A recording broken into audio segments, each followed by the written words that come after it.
The screams of the abandoned twin babies pierced the empty park as rain began to fall. A homeless girl approached with trembling hands, pulling a strange blue vial from her tattered coat. But no one could have imagined what happened when the liquid touched their lips. Where are you watching from today? Drop your location in the comments and don't forget to like and subscribe for more incredible true stories that will touch your heart.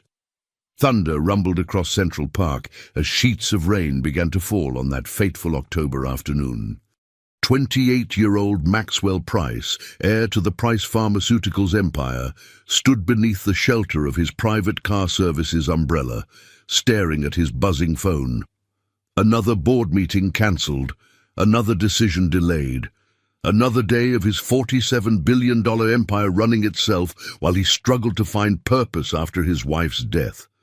"Sir, should we proceed to the office?" his driver asked, eyeing the darkening sky.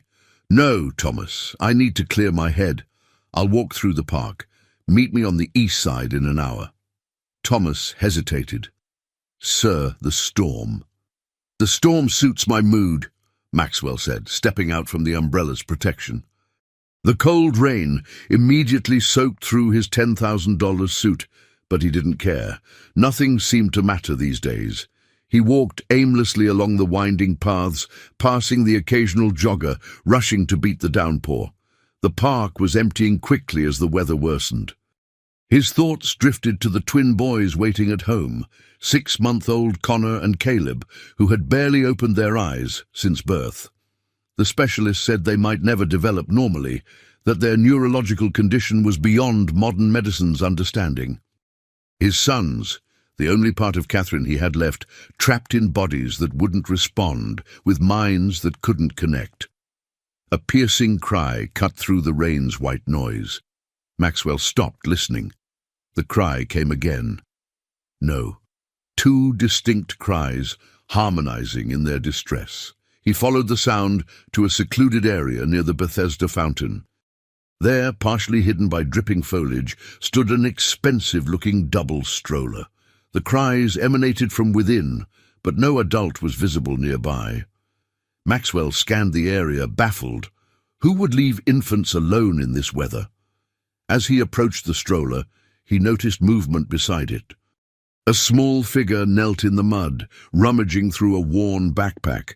A child, no, a young girl, perhaps 12 or 13, dressed in layers of mismatched clothing, her dark hair plastered to her thin face by the rain. "Hey!" Maxwell called out. "Whose babies are these?" The girl startled, nearly falling backward. Her eyes, startlingly green, widened in fear. She clutched something tightly to her chest. "I wasn't stealing nothing," she said defensively. "They've been crying for hours. Nobody's coming." Maxwell reached the stroller and looked inside. 2 infants, no more than 6 months old, red-faced from crying, dressed in expensive designer clothes. They looked remarkably similar to his own boys, twins with the same delicate features, the same unfocused eyes that never quite seemed to open fully. "Where are their parents?" he demanded, looking around again. "Don't know," the girl said, slowly standing. "Been watching them 3 hours now. Lady in the fancy coat parked them here and walked away talking on her phone. Never came back." Maxwell checked his watch. 3 hours? In this weather? "Did you call the police?" The girl gave him a look that made him feel foolish. Of course she hadn't. Now that he looked more closely, he could see she wasn't just any child. Her clothes were too worn, her face too weathered for her age. The wariness in her eyes told a story of street survival. "I was gonna," she mumbled. "But my phone." She gestured vaguely, implying she had no phone. The babies continued to wail, their cries growing more desperate. "They're hungry," the girl said, "and cold." "Been trying to figure out what to do." Maxwell pulled out his phone to call emergency services when he noticed what the girl was holding. A small blue vial with an iridescent glow that seemed to pulse even in the dim, rainy light. "What is that?" he asked sharply. The girl pulled back. "Medicine, for them. Found it in the diaper bag." "Let me see that," Maxwell demanded, holding out his hand. His pharmaceutical background set off alarm bells. No prescribed medication for infants looked like that.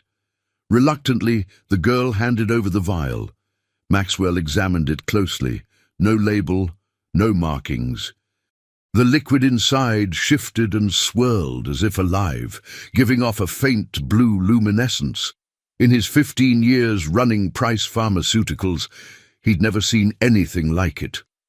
"This isn't baby formula," he said grimly. "Were you about to give this to them?" The girl's chin jutted out defensively. "Already did, just a few drops."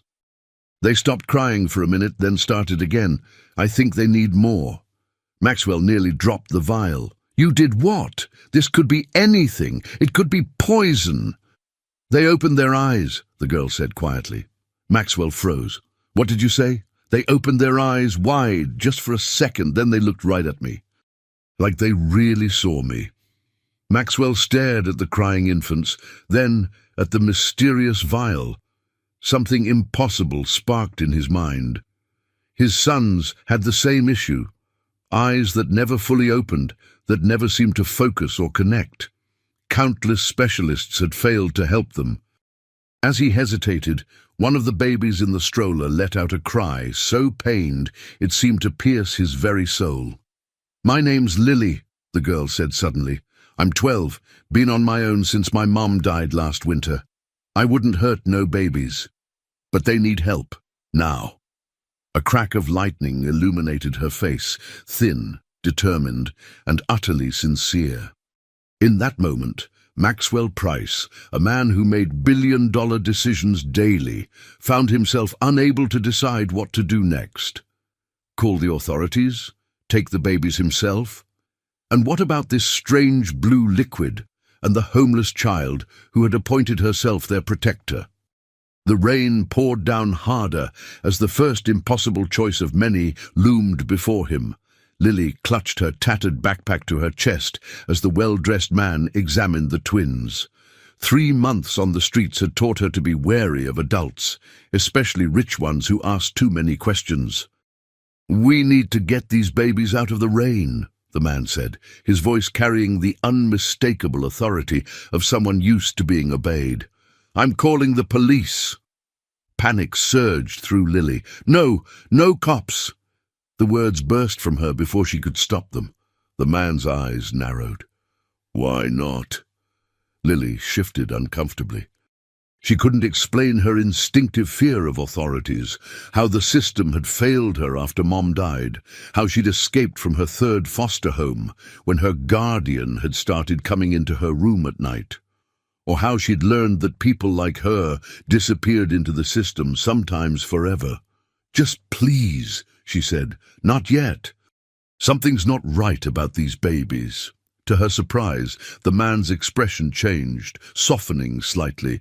"I'm Maxwell Price," he said after a moment's hesitation. "I have twins too, 6 months old." One of the babies in the stroller hiccuped and started crying again. Lily automatically reached for the blue vial, but Maxwell held it away.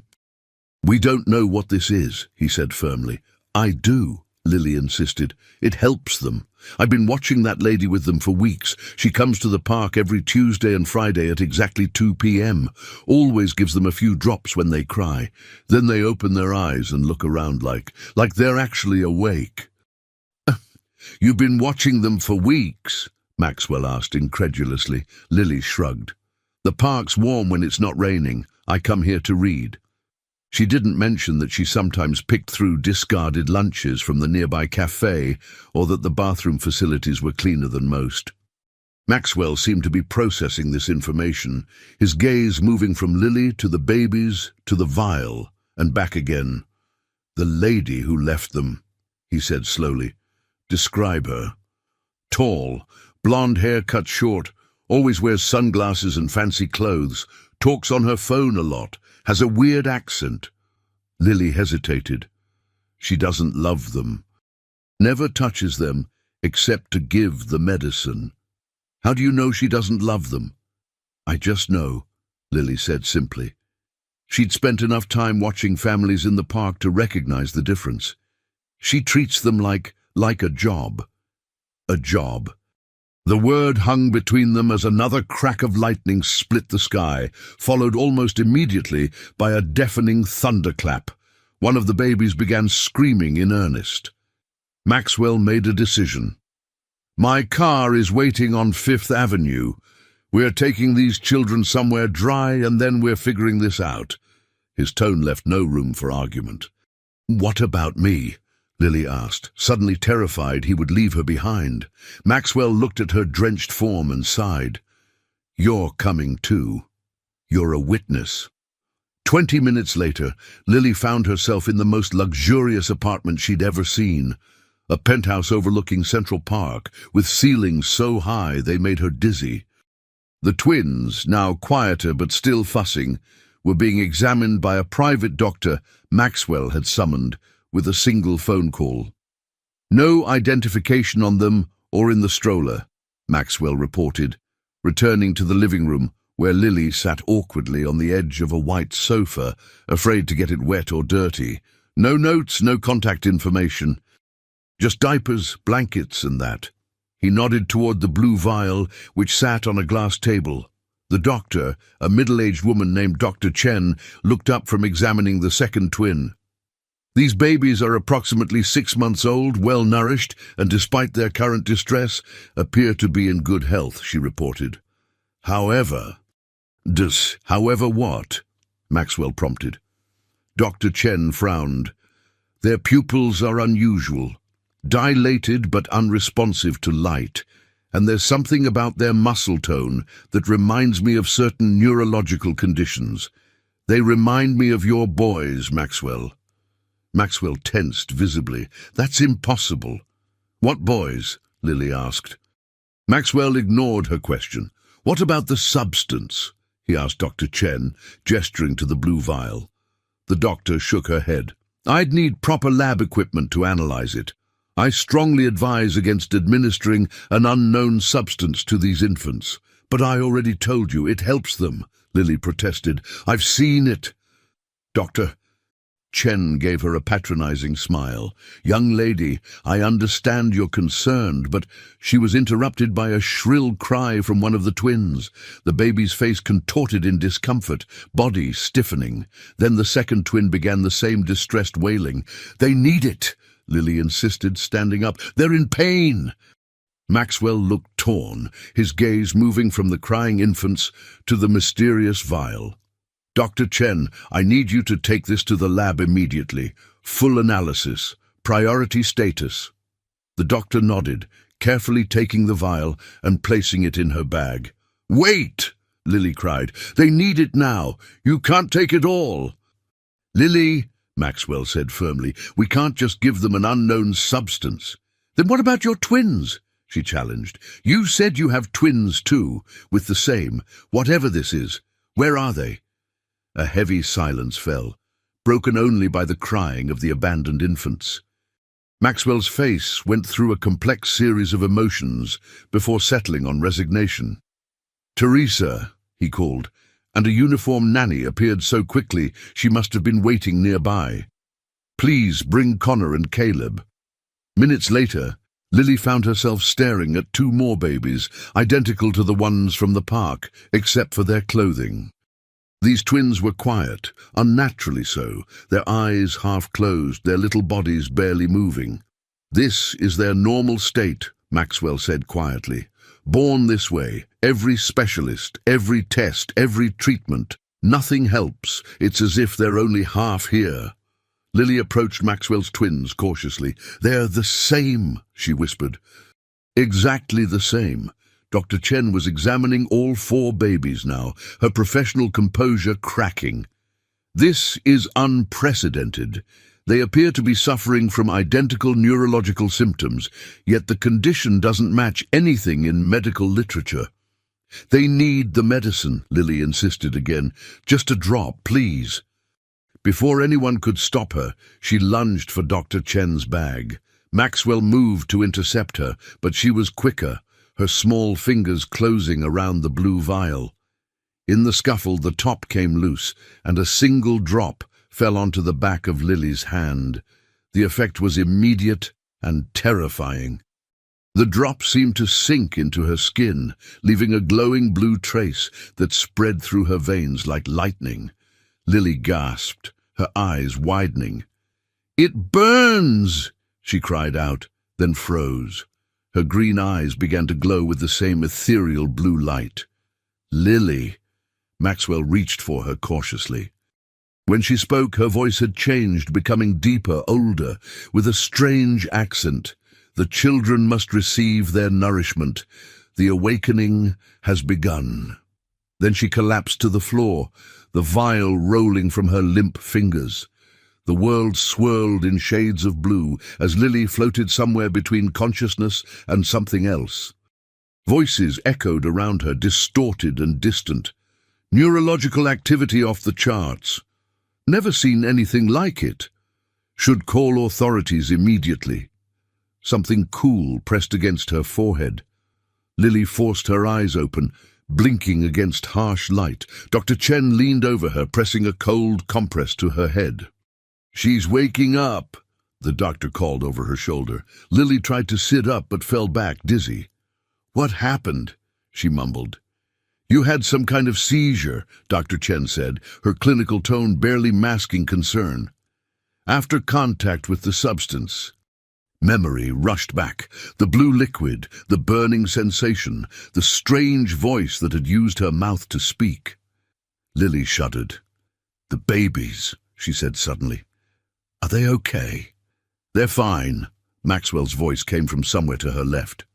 "All 4 of them are sleeping now." Lily turned her head to see Maxwell standing by a window, silhouetted against the New York skyline. Night had fallen while she was unconscious, the cityscape a glittering tapestry of lights. How long had she been out? "What happened to me?" she asked, her voice small. Maxwell and Dr. Chen exchanged glances. "We're not sure," Dr. Chen admitted. "But your neurological readings were unusual during the episode." "I heard a voice," Lily whispered, "inside my head. It wasn't me talking. It was someone else." Another glance between the adults, heavier this time. "Lily," Maxwell said, approaching the couch where she lay, "I need you to tell me everything you know about the woman who abandoned those twins. Every detail, no matter how small." Lily closed her eyes, picturing the woman. "Like I said, she's tall, blonde, fancy, always checking her watch. Sometimes she talks to the babies when she thinks no one's listening. What does she say? Weird stuff like, 'Your communion approaches' and 'The vessels are developing nicely.' I thought maybe she was from some strange religion." Maxwell's face paled. "Did she ever mention a name? Or a place?" Lily thought hard. "Once, on her phone. She said something about Phase 2 proceeding at Celestial Heights. And a name, Elena, Dr. Elena something." Maxwell's sharp intake of breath made Lily sit up despite her dizziness. "What? Do you know her?" Instead of answering, Maxwell turned to Dr. Chen. "I need you to go to the lab, now. Full analysis of the substance, and I need genetic profiles on all 4 infants. Compare them to each other and to—" he hesitated, "and to my late wife's profile. We have her DNA on file from the treatments." Dr. Chen nodded gravely. "I'll have preliminary results by morning." Doom! She packed her medical bag, including the blue vial, which had been sealed in a specimen container. "Don't let anyone know what you're doing," Maxwell warned. "This stays between us for now." After the doctor left, Lily found herself alone with the billionaire in his massive penthouse. An awkward silence fell. "You should rest," Maxwell finally said. "I've had a guest room prepared." "What about those babies from the park?" Lily asked. "Shouldn't we call someone?" Maxwell's expression hardened. "Not yet. Something's happening here that goes beyond abandoned infants. I need to understand what we're dealing with first." "You know something," Lily accused. "Something you're not telling me." Maxwell hesitated, then sighed heavily. He sat on the edge of the coffee table, facing her. Celestial Heights is a research facility owned by a subsidiary of my company. It specializes in advanced neurological treatments. And Dr. Elena Volkov was my wife's doctor before she died. Your wife? Lily echoed. Catherine. She died during childbirth, with Connor and Caleb. His voice cracked slightly. She had been participating in an experimental treatment program for a rare degenerative condition. Dr. Volkov was leading the research. And now there are 2 more sets of twins with the same weird symptoms as yours, Lily said slowly, piecing it together. It can't be coincidence, Maxwell agreed grimly. But what does it mean? And what was that blue stuff? And why did I change when it touched me? Maxwell shook his head. I don't know, but I intend to find out. He stood up. You should sleep. Tomorrow will be a long day. Lily wanted to protest, to demand more answers, but exhaustion was pulling her under again. She allowed herself to be led to a guest bedroom larger than any apartment she'd ever lived in. As Maxwell turned to leave, she called out, Why are you trusting me with all this? I'm just a homeless kid. He paused at the door.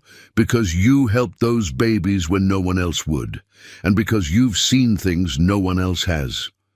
He gave her a tired smile. Get some rest, Lily. Sleep came quickly, but it wasn't peaceful. In her dreams, Lily floated in an ocean of blue light. Voices whispered around her in a language she didn't understand, but somehow comprehended on a deeper level. The awakening approaches. The vessels must be prepared. The convergence cannot be stopped. She saw images of babies, dozens, perhaps hundreds, all with the same half-closed eyes as Maxwell's twins, all waiting for something. All part of some vast, incomprehensible plan, and behind it all a presence, watching, waiting, growing stronger. Lily woke with a gasp, heart pounding. The digital clock on the nightstand read 3:17 a.m. The apartment was silent except for the faint hum of the climate control system. Something pulled her from the bed, an instinct, a compulsion. Her bare feet made no sound on the plush carpet as she navigated the dark apartment, somehow knowing exactly where to go. The nursery door was ajar, a soft nightlight casting gentle shadows. 4 cribs had been arranged in the spacious room, 2 on each side. Lily approached them cautiously. All 4 babies slept peacefully, their tiny chests rising and falling in perfect synchronization. But as Lily watched, their eyelids began to flutter, then slowly opened, all at the exact same moment. 8 identical pairs of eyes, now glowing with the same ethereal blue that had coursed through Lily's veins. You're awake, she whispered, not knowing why she said it. As one, the babies turned their heads toward her. Their lips moved, not with the random movements of infants, but in precise, synchronized patterns. No sound came out, but Lily could hear their voices in her mind, speaking as one. The bridge approaches. You will guide us. Guide you where? Lily whispered, trembling. Home. The blue glow faded from their eyes, and they closed again, returning to normal sleep as if nothing had happened. Lily backed away, then turned and ran straight into Maxwell, who stood in the doorway. What are you doing in here? He demanded, his voice low but intense. They woke up, Lily stammered. All of them. Their eyes were glowing blue like mine did. They spoke to me. Instead of dismissing her as she expected, Maxwell's expression grew even more serious. What did they say? Something about a bridge approaching, and that I would guide them home. Lily hugged herself, suddenly cold, despite the perfectly regulated temperature. What's happening to me, to them? Maxwell looked past her to the sleeping infants, his face unreadable in the dim light. I don't know, he admitted, but I think we're running out of time to find out. As if confirming his words, all 4 babies sighed in their sleep, a sound so eerily synchronized it sent shivers down Lily's spine. Whatever was happening, it was only just beginning. Morning arrived with a pale October sun struggling through heavy clouds. Lily stood at the floor-to-ceiling windows of Maxwell's penthouse, watching the city far below slowly come to life. She'd never seen New York from this height before, the people reduced to tiny specks, the massive buildings diminished to toy-like proportions. It made her feel both powerful and insignificant. Behind her, Maxwell paced the living room, phone pressed to his ear.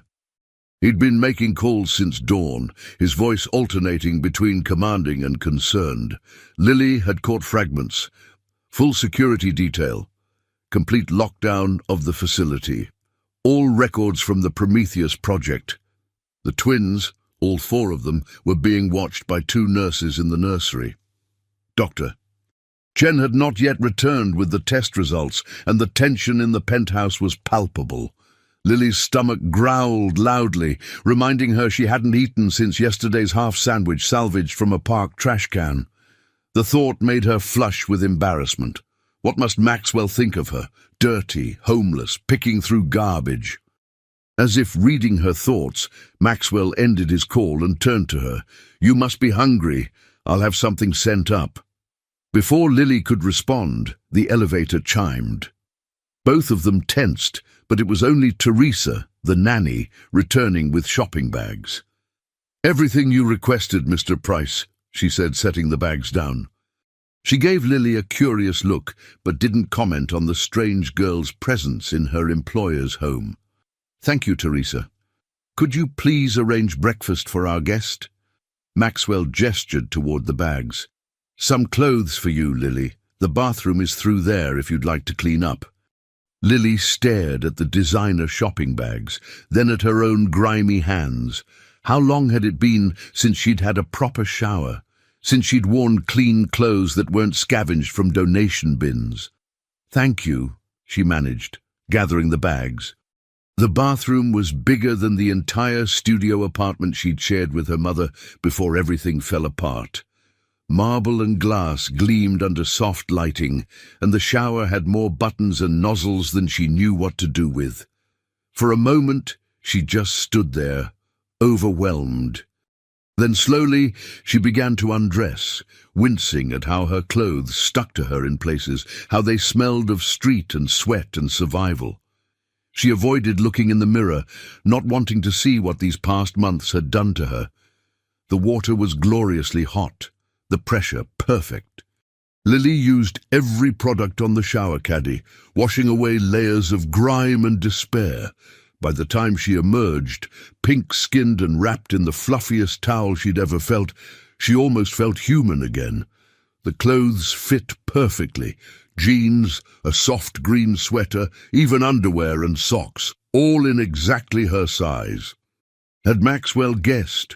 Or was this another sign of his incredible wealth and influence? Either way, the simple luxury of clean, new clothes nearly brought tears to her eyes.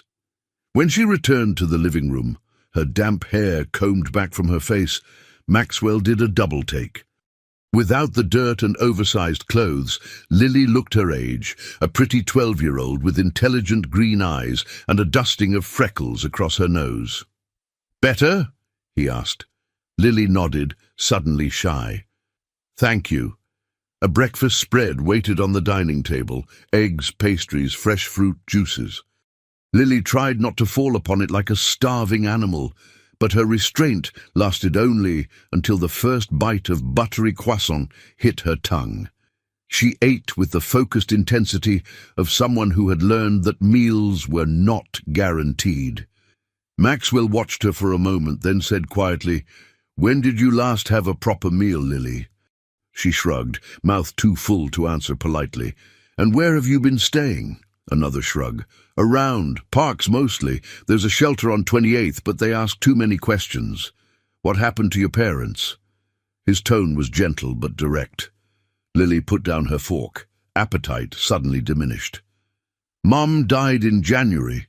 Cancer. Dad left years ago, never knew him." She took a breath. "They put me in the system. First place was okay, just crowded. Second was with a lady who locked the fridge. Third was..."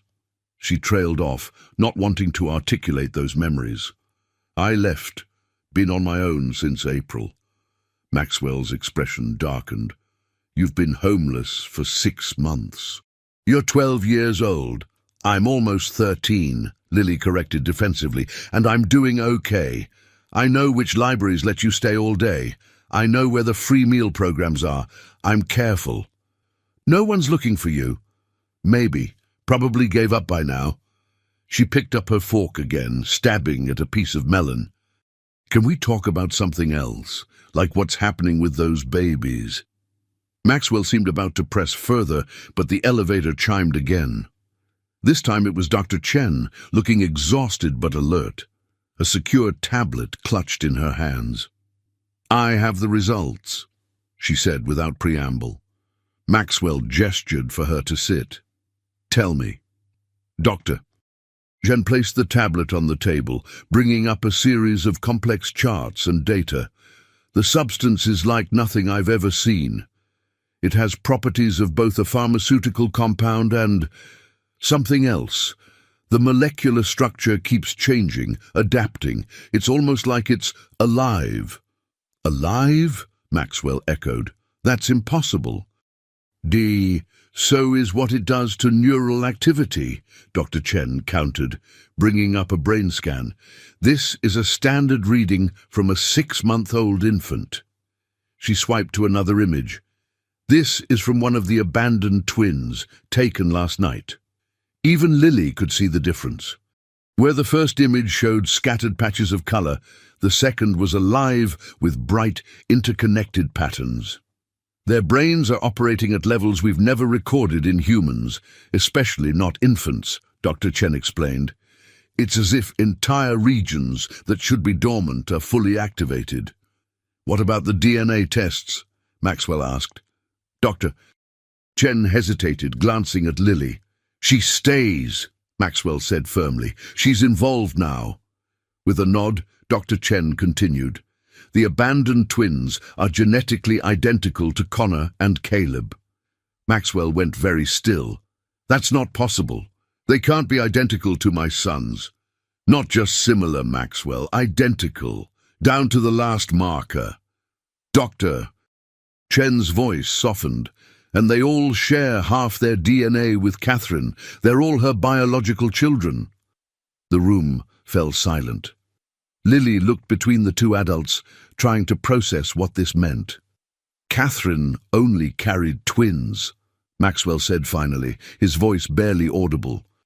There were only 2 babies in the ultrasounds, in the delivery room. I know, Dr. Chen said gently.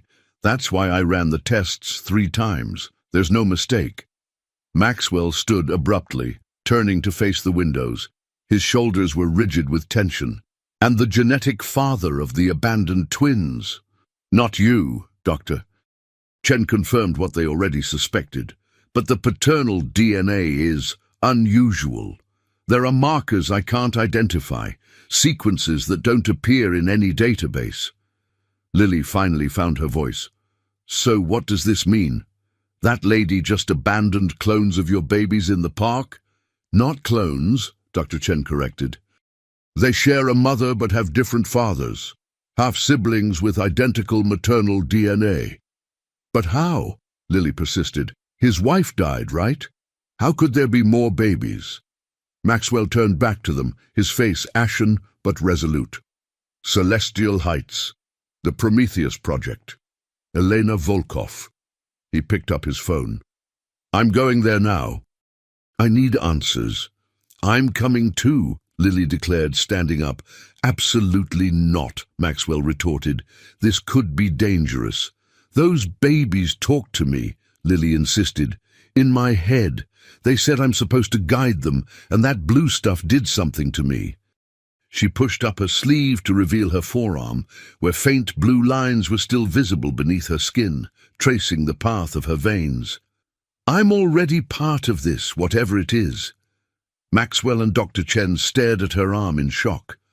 That should have metabolized out of your system by now, Dr. Chen said, approaching to examine the blue tracery. It's getting stronger, Lily admitted. I can feel it pulsing, and sometimes I hear whispers like the baby's last night, but fainter. Dr. Chen looked at Maxwell. She needs to be monitored. And she's right. She's already involved. Maxwell ran a hand through his hair, conflicted. Finally, he nodded. Fine. But you stay close to me at all times, understand? And if I say run, you run. What about the babies? Lily asked. They'll stay here with the nurses and Teresa. Maximum security. No one in or out without my direct authorization. He checked his watch. The helicopter will be ready in 20 minutes. Dr. Chen, are you coming? Ooh, someone should stay with the infants, she replied. Monitor their condition. I've alerted my most trusted colleagues to be on standby if needed. Maxwell nodded. Send everything you've found to my secure server and Elena Volkov's personnel file. As they prepared to leave, Lily felt a strange buzzing sensation in her head, growing stronger with each passing minute. The blue lines in her arms pulsed in rhythm with it. Something was happening, something connected to the babies, to the mysterious substance, to whatever secrets awaited them at Celestial Heights. Whatever it was, Lily knew with absolute certainty that nothing would be the same after today. The helicopter cut through wispy clouds as it headed north along the Hudson River. Lily pressed her face against the window, watching the city give way to the lush autumn landscape of upstate New York. Under different circumstances, she might have been thrilled by her first helicopter ride, but anxiety had twisted her stomach into knots. Beside her, Maxwell studied a tablet displaying personnel files and research documents. His face had settled into a mask of cold determination. So this Dr. Volkov, Lily said, breaking the silence. She was treating your wife before she died. Maxwell nodded without looking up. Elena was a brilliant neurologist, possibly the best in her field.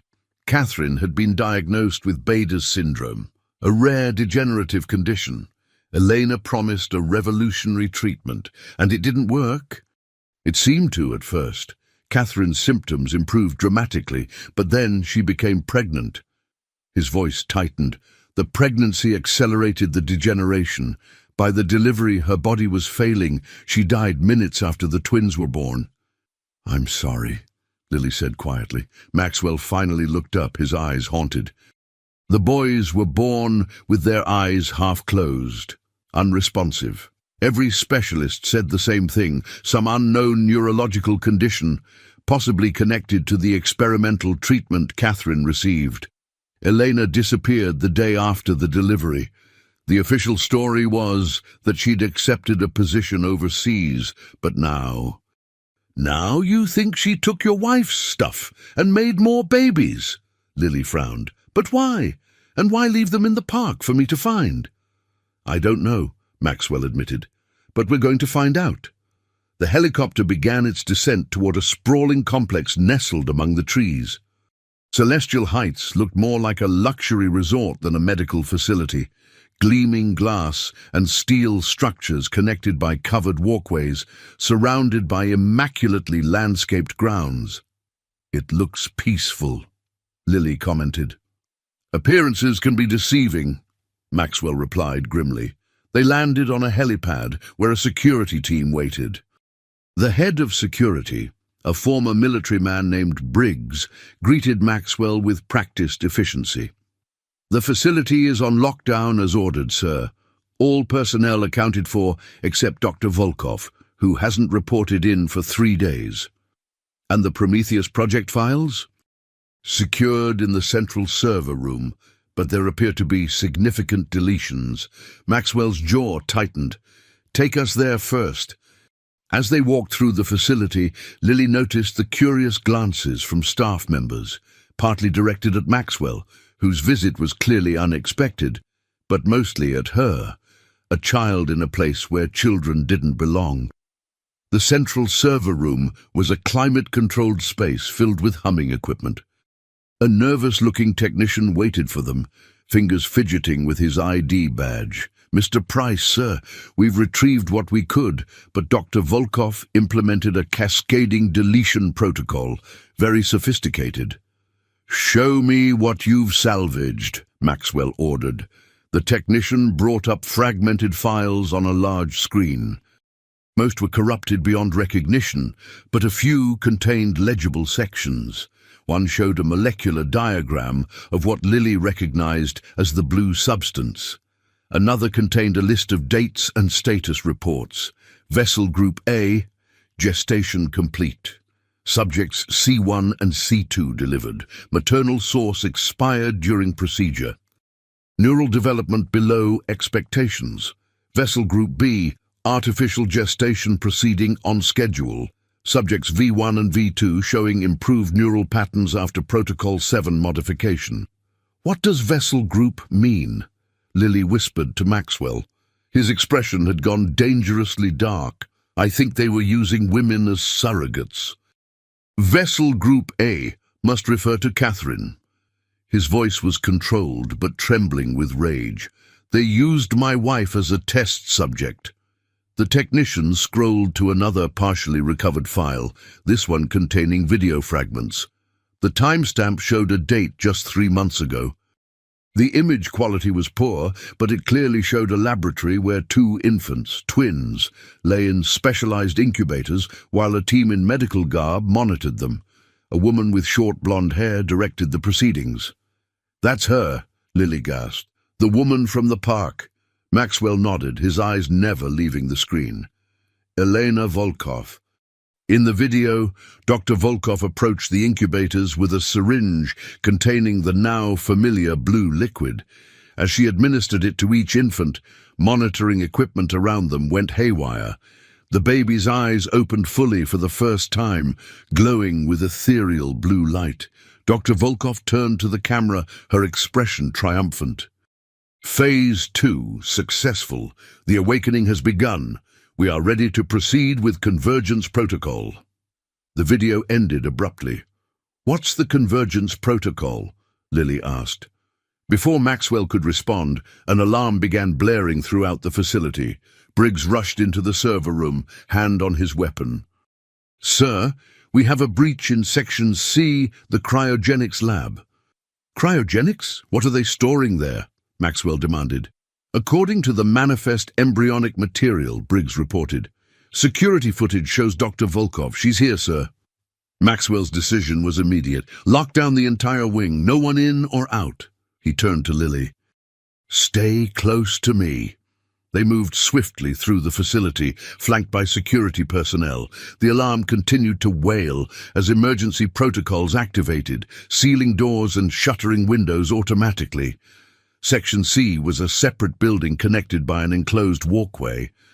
As they approached, Lily felt the buzzing in her head intensify, the blue lines in her arms glowing brighter beneath her skin. "Something's happening," she warned Maxwell, showing him her arm. He frowned, but pressed forward, pushing through a set of double doors into a laboratory space. The room was in disarray. Equipment overturned, alarms blaring from multiple workstations. At the center stood a tall blonde woman in a lab coat, Dr. Elena Volkov. She was removing cylindrical containers from a large cryogenic storage unit, placing them carefully in a specialized transport case. "Elena!" Maxwell called out, his voice echoing in the cavernous space. She turned slowly, unsurprised. Her features were sharp, attractive in a clinical way, with ice-blue eyes that assessed them coldly. "Maxwell Price, right on schedule." Her accent was subtle but distinct, Eastern European, perhaps Russian. "What have you done?"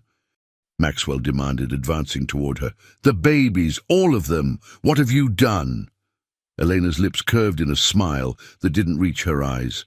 "I've advanced human evolution by decades, perhaps centuries." Her gaze shifted to Lily, sharpening with interest. "You found the bridge."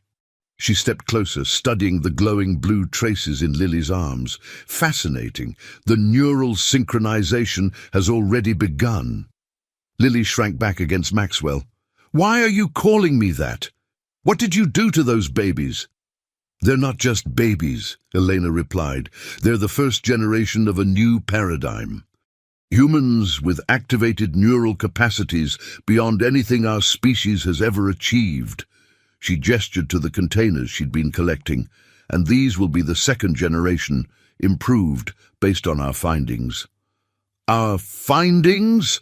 Maxwell's voice was dangerous. You used my wife, my company, my resources for this experiment? Catherine was a willing participant, Elena countered. She understood the importance of our work. She thought you were treating her disease. I was, but the treatment was merely the first step.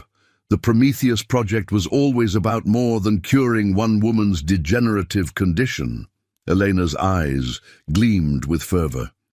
It's about transcendence, Maxwell, evolution by design rather than chance.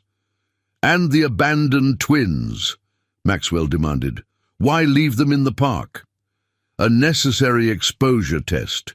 We needed to see how they would interact with an untreated human population. Elena glanced at Lily again, though finding the bridge was an unexpected bonus. Stop calling me that, Lily said, her fear giving way to anger. I'm not a bridge, I'm a person. You're both, Elena said simply. The blue serum created a neural connection between you and the children. You're the conduit, the bridge between their developing consciousness and the world. They chose you. The buzzing in Lily's head intensified, making her wince. Images flashed through her mind, stars, distant worlds, patterns of light and energy beyond her comprehension. What's happening to me? She gasped. The convergence is accelerating, Elena said, checking her watch. We're running out of time. Time for what? Maxwell demanded. Instead of answering, Elena pressed a button on a nearby console. Immediately, the lights in the lab dimmed, emergency lighting casting everything in an eerie red glow. I've initiated the facility's self-destruct protocol, she announced calmly. In 15 minutes, this building and everything in it will be destroyed, erasing all evidence of Phase 1 and 2. You're insane, Maxwell breathed. I'm practical, Elena countered, securing the transport case. The next phase must proceed without interference. You're not going anywhere, Maxwell said, gesturing to the security team that had moved to block the exits. Eleanor smiled again, this time with genuine amusement. I'm not the one who needs to leave, Maxwell. She looked directly at Lily. She is. The bridge must return to the vessels. They're calling her now, aren't they? As if in response, the blue traces in Lily's arms pulsed brightly, and the buzzing in her head formed into clear, urgent words. Danger. Return. Now. With a cry, Lily collapsed to her knees, clutching her head. Lily! Maxwell knelt beside her. The babies, she gasped. Something's wrong. They're scared. We need to go back. A tremendous explosion rocked the building, sending equipment crashing to the floor. Through the chaos, Eleanor moved with practiced efficiency, retrieving her case and heading toward a previously concealed exit at the rear of the lab. You have 13 minutes to evacuate, she called over her shoulder. I suggest you use them wisely, Maxwell. Your sons need you, all of them. She disappeared through the hidden door, which sealed shut behind her. Briggs was already coordinating evacuation procedures, directing staff toward emergency exits. Sir, we need to go now. Maxwell helped Lily to her feet. Can you walk? She nodded, though her vision swam with blue light and distant stars. The babies, she repeated. They're calling me. As they rushed toward the helipad, another explosion tore through the facility.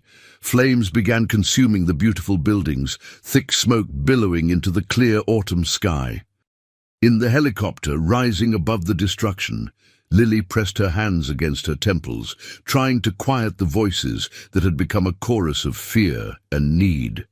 Faster, she urged the pilot. We need to go faster. Maxwell, watching his multi-million-dollar research facility burn below them, made a call to the penthouse. No one answered. Try again, he ordered his assistant, who had joined them at the helipad. After multiple attempts, the grim truth became clear. The penthouse security team wasn't responding. Something's happened, Maxwell said, his face pale with fear. We need to get back, now. Lily leaned against the helicopter window, the blue glow beneath her skin pulsating in time with her racing heart. In her mind, 4 small voices called out in perfect unison, "The convergence comes. The bridge must guide us. Home awaits beyond the stars." The journey back to Manhattan seemed to take an eternity. Lily's condition deteriorated with each passing minute, the blue glow beneath her skin spreading until her entire body was traced with luminescent veins. Maxwell watched helplessly as she drifted in and out of consciousness, mumbling about stars and voices and bridges. "ETA 5 minutes, sir," the pilot announced as the New York skyline came into view. Maxwell nodded grimly, his attention divided between Lily's worsening state and the still unanswered calls to his penthouse security team. Whatever was happening, they were flying straight into it. "Lily," he said, gently shaking her shoulder. "Lily, we're almost there. I need you to focus." Her eyes fluttered open, the green irises now ringed with the same ethereal blue as the substance. "They're waiting," she whispered. "All of them." "Who's waiting? The babies?" She nodded weakly. "And the others?" "What others, Lily?" But she had drifted away again, her consciousness somewhere beyond his reach. As they approached Maxwell's building, the pilot's voice came sharp with alarm. "Sir, you need to see this." Maxwell looked out the window and froze. The entire top of his building was surrounded by an iridescent blue dome of energy, pulsating gently like a heartbeat. Even from a distance, it was clear that the dome encompassed his penthouse and several floors below it. "What the hell is that?" he breathed. Lily stirred beside him.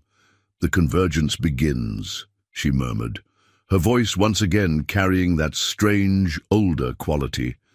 "The vessels prepare the way." The helicopter circled the building at a safe distance. Emergency vehicles had surrounded the base, and Maxwell could see figures on nearby rooftops. Police, probably, or Homeland Security. The blue dome showed no signs of instability or weakness. It simply existed, defying all known laws of physics. "Can we land?" Maxwell asked the pilot. "Not on your helipad, sir. It's inside that, whatever it is. Nearest safe landing zone is 3 blocks away." "Do it."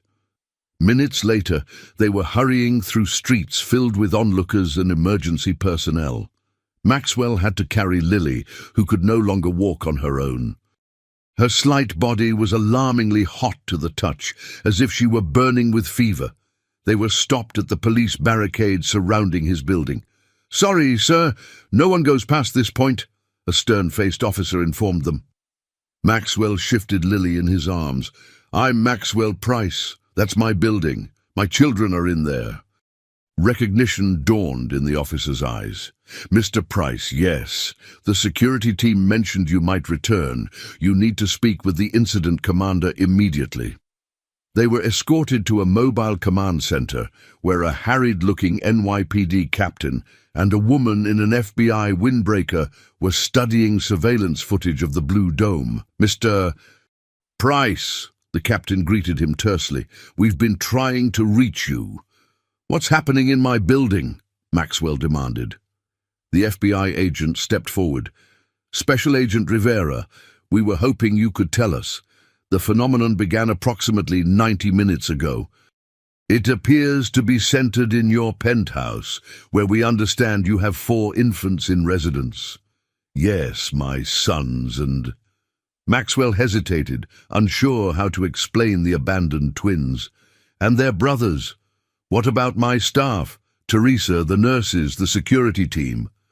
"We've established communication with your head of security," Captain Reynolds explained. "He reports that everyone is alive and unharmed, but unable to leave the affected area. The field appears to allow people to enter, but not exit." "And the children?" A strange expression crossed the captain's face. "According to your security chief, the infants are at the center of the phenomenon. He says they're floating above their cribs, surrounded by the same energy field that's covering the building." Maxwell looked down at Lily, whose blue-traced body seemed to pulse in rhythm with the distant dome. "We need to get in there."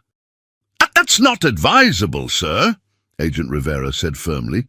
"We don't know what we're dealing with. We have specialists en route." "She's connected to them," Maxwell interrupted, nodding toward Lily. "She may be the only one who can stop whatever is happening." The officials exchanged doubtful glances. "The girl needs medical attention," Captain Reynolds observed. "No." Lily's voice came suddenly stronger. Her eyes opened, now glowing solid blue without any trace of their original green. "They're calling me. I need to go to them." Maxwell made an executive decision. "We're going in, now.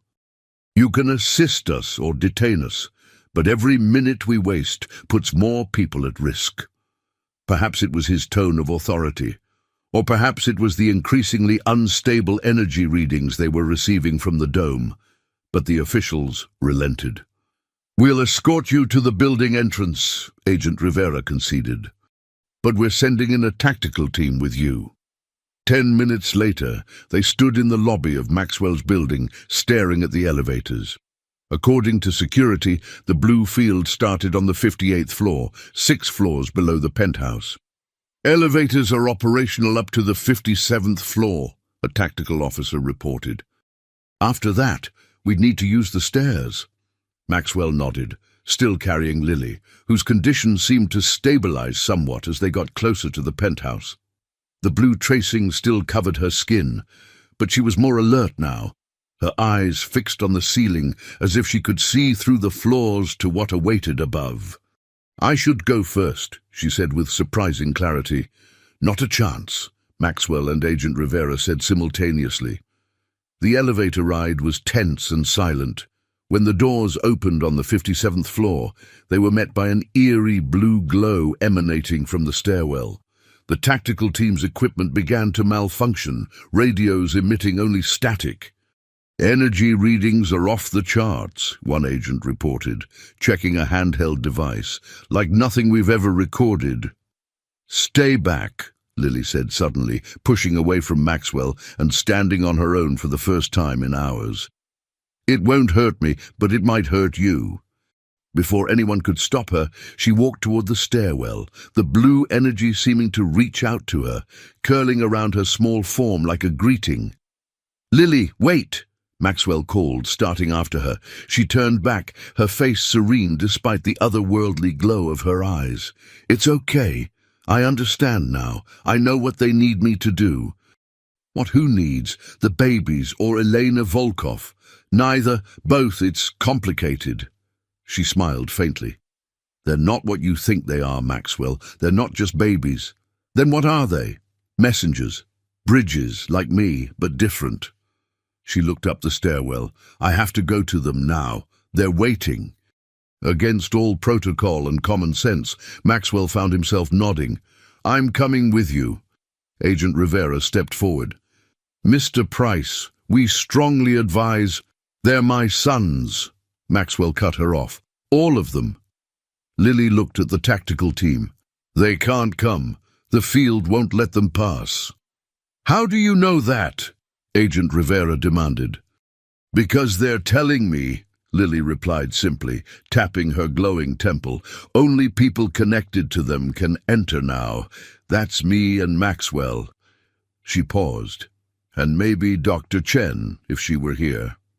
The tactical team attempted to follow them into the stairwell, but was stopped by an invisible barrier that repelled them gently but firmly. After several failed attempts, they retreated to establish a perimeter and call for specialized backup. Maxwell and Lily ascended alone, the blue energy growing more intense with each floor. By the time they reached the penthouse level, they were walking through what felt like underwater light, rippling and flowing around them. The penthouse door stood open. Inside, the furniture had been pushed to the walls by some invisible force, creating a clear space in the center of the living room. Floating 3 feet above the floor were the 4 babies, arranged in a perfect circle, their tiny bodies surrounded by cocoons of blue energy. Their eyes were wide open, glowing like miniature stars. Teresa and the nurses, huddled in a corner, watched over by the security team. All appeared physically unharmed, but clearly terrified. "Mr. Price?" Teresa cried upon seeing him. "Thank God you're here. The babies, they just started floating and then that blue stuff came from nowhere." "It's all right, Teresa," Maxwell said, with more confidence than he felt. "We're going to handle this." Lily walked directly to the center of the room, standing beneath the floating infants. The blue energy from her body reached upward, connecting with the cocoons surrounding each child. As the connections formed, the entire dome pulsed brighter. "What are they doing, Lily?" Maxwell asked, approaching cautiously. "Preparing," she answered, her voice once again carrying that older, wiser quality. "The vessels have reached sufficient neural development. The convergence approaches." "Convergence with what?" Maxwell pressed. Lily turned to him, her expression compassionate despite the alien blue glow of her eyes. "They are not from here, Maxwell. The consciousness within these forms, they come from very far away, a dying world that exists beyond the stars." Maxwell stared at the floating babies, his sons, Catherine's children, with growing horror and confusion. "Are you saying they're aliens?" "Not exactly. The bodies are human, born of human parents, but the neural patterns, the consciousness developing within them, those came from elsewhere, seeded here, growing slowly, waiting for the right moment." "And that blue substance?" "A neural catalyst. It accelerates the development of the consciousness, helps it connect with the human brain structure." Lily looked up at the babies with something like reverence. "They've been trying for decades to establish contact. Dr. Volkov finally created the right conditions." "But why?" Maxwell's voice cracked with emotion. "Why my wife? Why my sons?" Because Catherine was special. Her neural structure was uniquely compatible due to her condition, and because you provided the resources they needed." Lily's expression softened. "They're not here to harm anyone, Maxwell. They're refugees seeking sanctuary. Their world is dying. They sent their consciousness across the stars, hoping to find bodies that could house them, minds that could understand them. And now what? What is this convergence?" Before Lily could answer, the blue dome pulsed dramatically, and a shimmering portal began to form in the center of the room, directly beneath the floating infants. Through it, Maxwell could see what looked like stars, thousands of them, arranged in unfamiliar patterns. "Now," Lily said, rising slowly from the floor as the blue energy lifted her, "they call to the others, the ones who have waited, watching to see if the first messengers would be accepted or destroyed." "There are more of them?" Maxwell asked, backing away from the expanding portal. "Many more, waiting between the stars." Lily floated up to the same level as the babies. "But they will only come if invited, if the bridge opens the way." The realization hit Maxwell like a physical blow. You're the bridge they've been talking about." Lily nodded, her expression serene. "I can connect them to us, help them understand human thought, human emotion, and help us understand them. And if I don't want this, if I don't want my sons to be vessels for alien consciousness?" "It's too late, Maxwell. The process began before they were born. The beings you know as Connor and Caleb, they are already a blend of human and other." Lily's voice gentled. "But they are still your sons. They still carry Catherine's love, her essence, and they need your protection, your guidance in this world." The portal continued to expand, the star field beyond it growing clearer. Maxwell could now make out what appeared to be thousands of tiny blue lights, pulsating in rhythm with the energy surrounding his sons. "What happens now?" he asked, his voice barely audible over the humming energy. "Now," Lily said, reaching out to the 4 floating babies, her hands glowing with blue fire, "the convergence begins, and everything changes." As her hands connected with the infants, a surge of blue energy erupted from all 5 of them, shooting upward through the ceiling, visible for miles around Manhattan. The portal expanded to fill the entire living room, the star field so close it seemed one could step into it. And in that moment, as human and non-human consciousness converged, the future of both species hung in the balance. The choice before Maxwell Price was impossible. Accept that his sons were something more than human, vessels for a consciousness from beyond the stars, or fight against a process already too far advanced to stop. As the blue energy engulfed the penthouse and the watching city held its collective breath, Maxwell made the only choice a father could. He stepped forward, into the light. The blue light enveloped Maxwell completely as he stepped toward his floating sons. Time seemed to slow, then stop altogether. The agents, the security team, Teresa, all frozen in expressions of awe and terror. Only Maxwell, Lily, and the 4 infants existed in this moment of convergence, suspended between worlds. "You've chosen wisely," Lily said, her voice resonating from everywhere and nowhere. "They hoped you would understand." "I don't understand," Maxwell admitted, floating now himself, surrounded by the same ethereal blue energy that cocooned his sons. "But they're my children. Whatever else they might be, they're still mine." Lily smiled, the expression both childlike and ancient. "That's why they chose Catherine, why they chose you." The capacity for unconditional love, it's rare and precious across all worlds. The starfield portal expanded until the penthouse disappeared entirely. Maxwell found himself floating in what appeared to be space, yet he could breathe, could speak. Around him, the blue lights he'd glimpsed earlier, thousands of them, pulsed and danced. "What are they?" he whispered. "Consciousness," Lily explained, floating beside him. "Pure thought and emotion, seeking compatible vessels. Their physical forms died when their sun expanded beyond habitable range. They discovered how to encode their essential selves into a form of energy that could travel across the cosmos. And they chose Earth. Why? Compatibility. Humans are uniquely suited. Your brains have the right structure, the right potential, but adult minds are too rigid, too formed. Only developing infant minds can successfully integrate with them. The 4 babies drifted in formation between Maxwell and the swirling lights. Their blue glowing eyes were fully open now, alert and aware in a way that sent chills down Maxwell's spine. These were not the eyes of infants, but of ancient, knowing beings. What about the other babies? The ones Elena was creating at Celestial Heights? "Vessels for the next wave," Lily said. But prepared too quickly, with too little care for the human component. Dr. Volkov became overzealous. The beings she communicated with grew concerned. That's why they influenced her to bring 2 of the vessels to the park. "Influenced her? You mean controlled her?" "No, they don't control, they suggest, encourage." Elena Volkov had her own motivations: money, recognition, immortality. Maxwell processed this. "So they what? Nudged her to abandon my son's siblings in the park? Why?" "To find me," Lily said simply. "They needed a bridge, someone young enough to be adaptable, but old enough to communicate, someone with the right neural structure, someone who would care without question.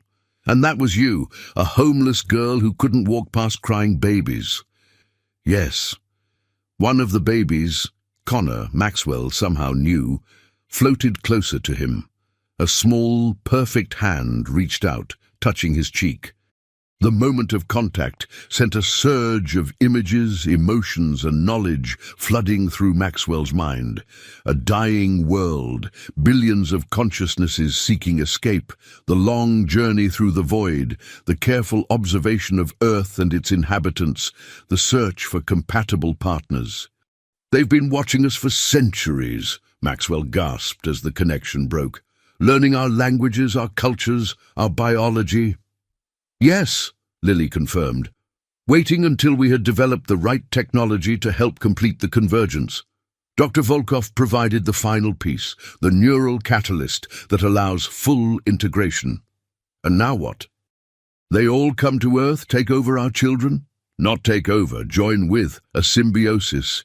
Lily gestured toward the swirling lights.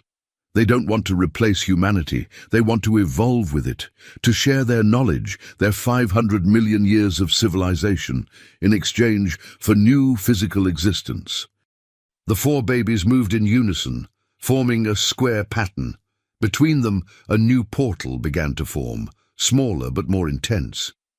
The convergence requires your consent, Lily explained. You speak for humanity in this moment as guardian of the first vessels. Maxwell looked at his floating sons, Connor and Caleb, who had never opened their eyes before the blue liquid, the other twins, abandoned in the park, who shared Catherine's DNA, but not his own. Whatever consciousness resided in them, they were still part human, part Catherine. What happens if I say no? He asked. They retreat. Their energy cannot sustain itself indefinitely. Eventually, they would fade from existence. The children would remain as they were, developmentally delayed, disconnected. And if I say yes? The convergence proceeds, a measured, controlled joining of our species. Beginning with special cases, children with compatible neurological conditions, and only with parental consent. No more deception, no more experiments without knowledge. An open exchange. Why should I trust them? Because they could have taken by force, but chose to ask instead, because they want to share, not conquer. Lily's eyes softened. And because your sons have already begun the journey, to stop now would harm them. Maxwell looked at Connor and Caleb, then at their siblings. For a moment, he saw Catherine in their features, her determination, her hope. What would she have wanted? She had always believed in reaching out, in finding the best in others, in pushing boundaries for the greater good. There has to be oversight, Maxwell said finally. Rules, boundaries, protection for both sides. That's why they need you, Lily replied, to help establish those boundaries, to be their voice when they cannot speak for themselves, to guide the integration. The portal between the four babies pulsed, waiting. And you, Lily? Maxwell asked. What happens to you in all this? I remain the bridge, connected to them, to you, to everyone who joins the convergence. I'll help both sides understand each other. You're 12 years old. That's too much responsibility for a child. Lily smiled sadly. I stopped being just a child the moment the blue liquid touched me, but I won't be alone. You'll help me, and others will join us. The swirling lights beyond the portal moved with greater urgency now, forming patterns that somehow conveyed impatience, concern. They can't maintain the convergence field much longer without committing, Lily warned. You need to decide. Maxwell looked at his sons one last time. Truly looked at them, seeing both the human infants and the ancient consciousness sharing their form. Then he made his choice. Yes, he said, but on humanity's terms, not just theirs. We go forward together, as equals, or not at all. The moment the word left his lips, the smaller portal flared brilliantly. The blue light from the babies and Lily converged into it, forming a pulsing bridge between dimensions. Through this bridge, the dancing lights began to stream, slowly at first, then in greater numbers. It begins, Lily whispered. The light intensified until Maxwell had to shield his eyes. When he could look again, they were back in his penthouse. The floating babies gently descended into his waiting arms, their eyes now a striking blue-green, alert and aware. Lily stood beside them, her appearance unchanged except for her eyes, which retained a faint blue glow around the irises. Time started again. The security team, Teresa, the FBI agents, all unfroze, looking around in confusion. What just happened? Agent Rivera demanded, her weapon half drawn. The energy readings went off the charts, then suddenly returned to normal. Maxwell looked down at his sons, all four of them, now awake and aware in a way they had never been before. They looked back at him, with eyes that held both innocence and ancient wisdom. "A new beginning," he said simply. Outside, the blue dome had disappeared from the Manhattan skyline, leaving no trace of its existence except in the thousands of photos and videos already spreading across social media. The world had witnessed something it couldn't explain, the first public contact between humanity and an extraterrestrial consciousness. Nothing would ever be the same. 3 weeks after the convergence, Maxwell sat in his home office overlooking Central Park, watching the news coverage that still dominated every channel. Conflicting reports about the nature of the phenomenon continues to spark debate among scientists, religious leaders, and government officials, a news anchor was saying. The Price Foundation's statement describes it as first contact with a non-terrestrial consciousness seeking peaceful cooperation, but skeptics claim. Maxwell muted the television with a sigh. The world was still struggling to comprehend what had happened, what was continuing to happen as the convergence proceeded under the careful oversight of the newly formed Convergence Council, comprised of scientists, ethicists, government representatives, and Maxwell himself as primary human liaison. "Mr. Price?" Teresa appeared at the door. "Dr. Chen is here with the latest development reports."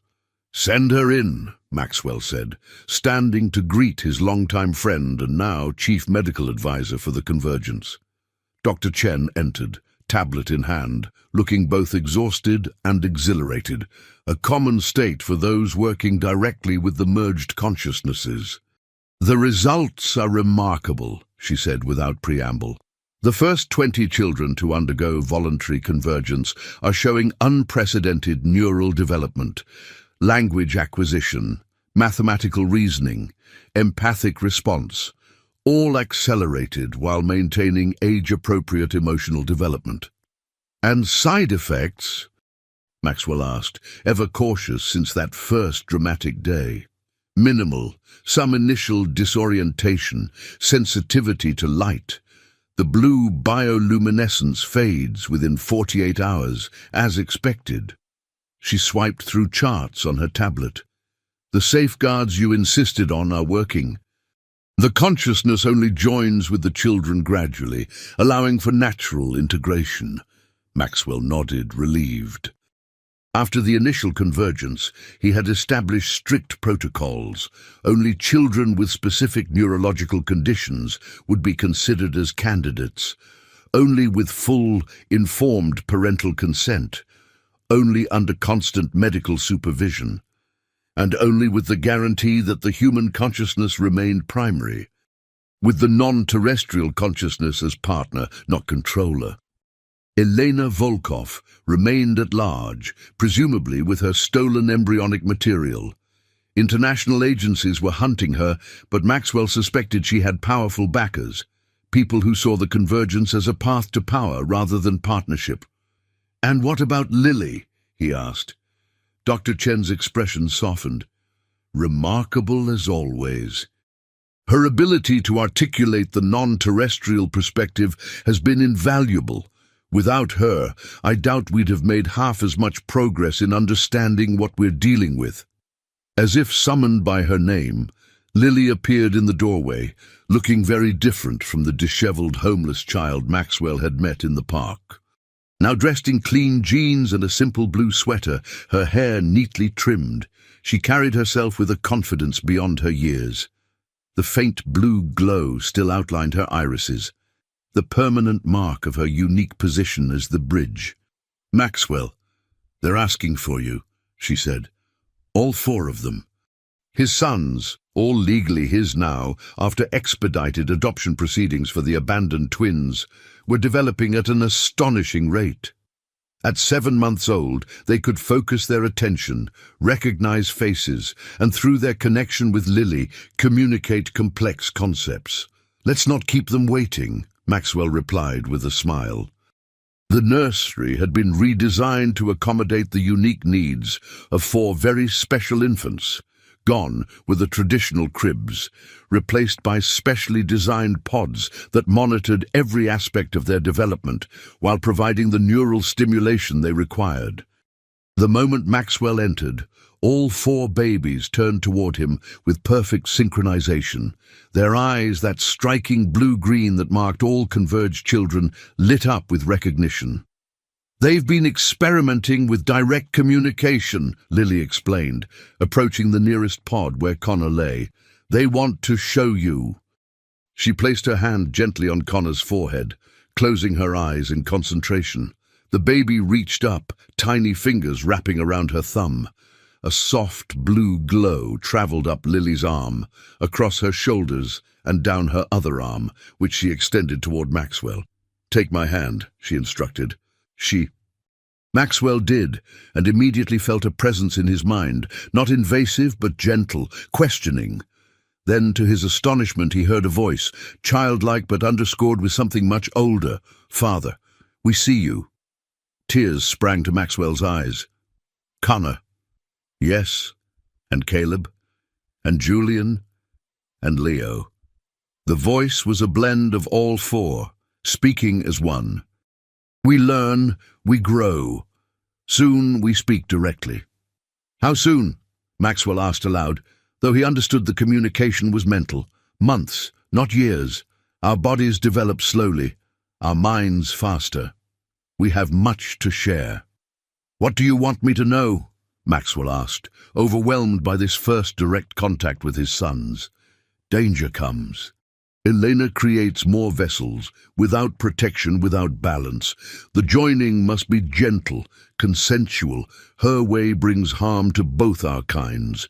Maxwell's happiness vanished, replaced by cold dread. "Where is she? Hidden, working. But we sense the new vessels. They suffer from forced acceleration. How do we find her?" "We search. The consciousness network extends.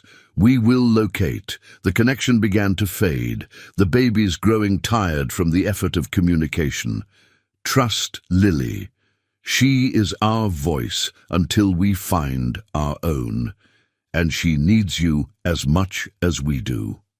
With that, the presence withdrew. Maxwell found himself still holding Lily's hand, both of them with tears streaming down their faces. "They're incredible," Dr. Chen whispered, having witnessed the exchange. "The implications for human advancement are beyond calculation." Maxwell gently disengaged his hand from Lily's, processing what he'd learned. "We need to intensify the search for Elena. Whatever she's doing, it threatens everything we're trying to build." "I've been thinking about that," Lily said, her voice shifting slightly to that older, wiser tone that emerged when she channeled her connection to the non-terrestrial consciousness. "The embryonic material she stole, it would require specialized facilities to maintain and develop, advanced medical equipment, secure location, multiple staff." "That narrows it down," Maxwell agreed, "but still leaves too many possibilities." "Not if we follow the neural catalyst," Lily continued. "The blue substance has a unique energy signature. If we could develop a detection system calibrated to that specific frequency." Dr. Chen was already typing notes into her tablet. "Possible. We'd need to modify satellite imaging systems, create a specialized algorithm to filter out false positives." "Do it," Maxwell ordered. "Whatever resources you need." As Dr. Chen left to begin the work, Maxwell turned to Lily. They hadn't had much time for private conversation in the chaos of the past weeks. "How are you holding up?" he asked gently. Lily shrugged, suddenly looking more like the 12-year-old she was. "It's weird. Sometimes I feel like me, just Lily. Other times I feel bigger, like I can see things others can't. That's a lot to handle at your age." "Better than living on the streets," she said, with a hint of her old defensive humor. Then, more seriously, "I feel like I have a purpose now. Like I'm supposed to be here, doing this." Maxwell had made arrangements for Lily to live with them, obtaining emergency guardianship while her permanent legal status was determined. The child welfare system, faced with the extraordinary circumstances, had been surprisingly accommodating, perhaps influenced by Maxwell's considerable resources and newfound international prominence. "You know," he said, "regardless of all this convergence business, you're welcome here for as long as you want to stay, not just as the bridge, but as Lily." Her eyes brightened, the green more prominent than the blue for a moment.